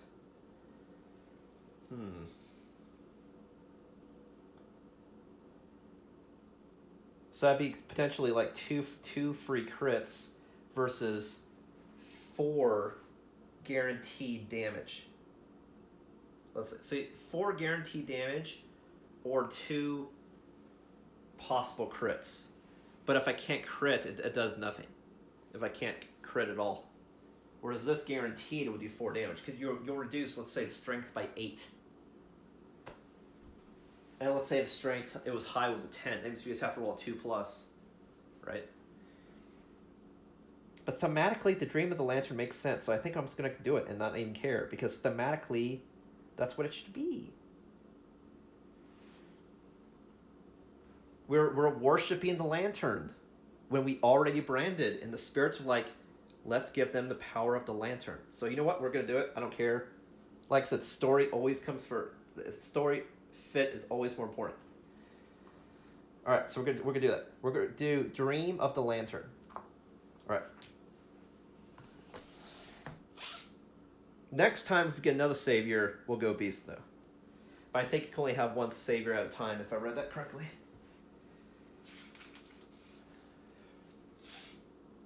So who knows? Maybe it's the savior that will allow us to do level 2 monsters. Maybe. Maybe. Alright, so... Oh, these are... I haven't created those cards. So I have to create two more cards real quick. Alright, so Eve is a savior, and I'll say Dream of the Lantern. I'll put that on the gear grid. So we'll do... Sorry. And we still have one Endeavor left, I believe. Right? 1, 2, 3, 4. Then we attempted... That was Intimacy. Yeah, so it's the last one we could do Shadow Ritual. Sure. Alright, so Eve is female. 1 survival. Nose and courage. Nose dash. Abilities will say Dream of the Crown. Nope. Dream of the Lantern.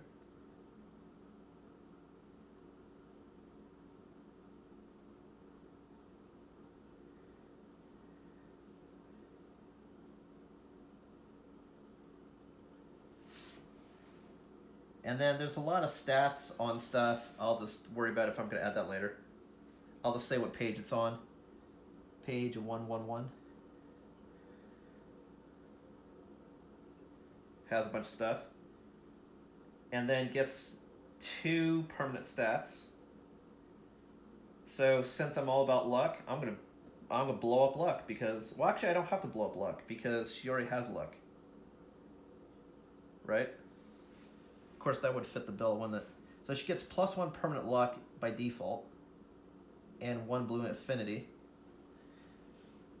So the luck is already +1. So, I'll give her luck 3. I don't give a fuck. That's what she's all about, luck. So we're doing +3. +1 for the dream, +1 for the balance trait because she's in the civilization, and then +1 because she was born. So +3 luck, so she's at 3. And dream with the lantern. And cool. Okay, so that's Eve. And then I'll do Emily. Her very important but not as powerful twin sister. Emily. 1 survival, nose and courage, nose dash. You know what? Because she's lucky, I'll give her luck too. Because she was, they're birds of a feather. She would just got, you know, the further blessing of the lantern. So I'll give her +1 luck. Sure.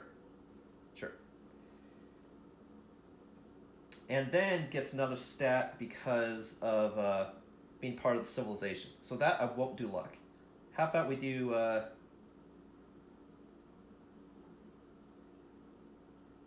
since I wanted to do combat, wanted to do beast, let's give her speed. +1 speed. 1 luck, 1 speed. Cool. Alright, so we have more people. Now the last thing to do is to update the stats on Adam and Samantha. They both get 1 for because they had sex. So Adam and Samantha, come on, Veer. Typically what I do in this situation is make a stat better. So Samantha's accuracy, I'll have that go from 2 to 3.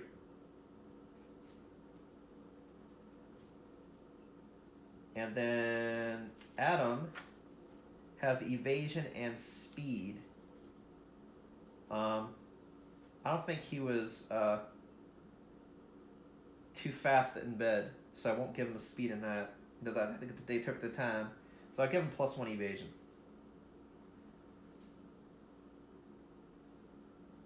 He avoided a bad outcome. How about that? Cool. So everyone got their bonus stats for death, and people got their bonus stats for being a new character, and people got their bonus stats for being involved in intimacy. So I think we're done with stats. A lot of stats. Okay, carry on. Now, lastly, and I'll keep this separate just so when I get that, I can reference it.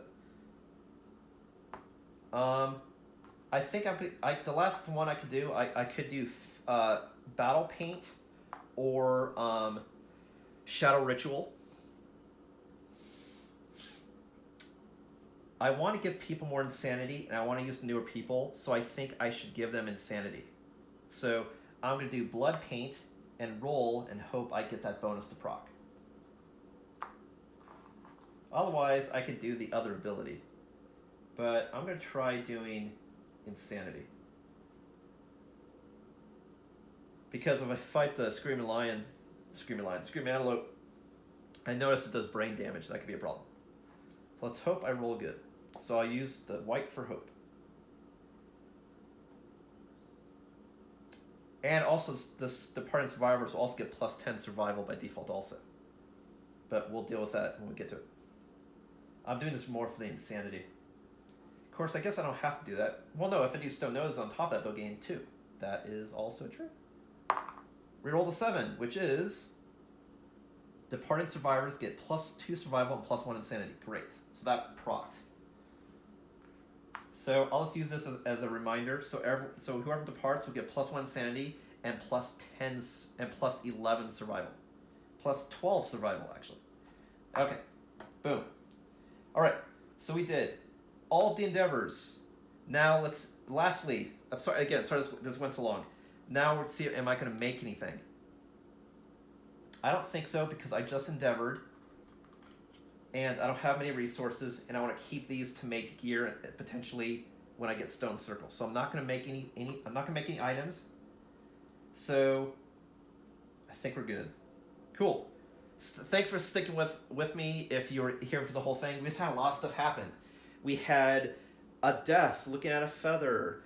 We celebrated with the lanterns. We tried to understand existence, and we had twins. One of them was a child that's a savior that was embraced by this lantern and got special powers. And then we did some face painting, which we learned in the settlement to make ourselves better and influence our insanity. So we had some face painting, we had a celebration dinner, we lost somebody, but we lost life, but then we also gained life. So, you know, there's a lot of boons from life and death, and that's the whole point of this religion, right? So it's like what hurt was we lost so many resources, but what was good is we gained a shit ton of stats with my custom campaign additions. And we got a savior. So with all these stats in the savior, maybe that with my current stuff, maybe I could try a higher level something. I think I could still get blasted though. But in any case, I'll figure that out next stream. Thanks for watching. Again, the next stream is going to be the hunt phase, which is going to include planning for the departing survivors, doing the departing bonus, doing the hunt, and then setting up the showdown and doing the arrival bonus. So anything involved with the strategy of hunting this monster will be during the hunt phase. So that'll be the next video, so definitely tune in to see what I hunt. Most likely it's going to be a level 1 Screaming Antelope. Possible it could be level 2, but because of my gear deficiency, I think I might still do a level 1, but we'll see. So tune in then if you want to see the hunt. Thanks for watching. Again, this is Ismortah. I'll catch you next time.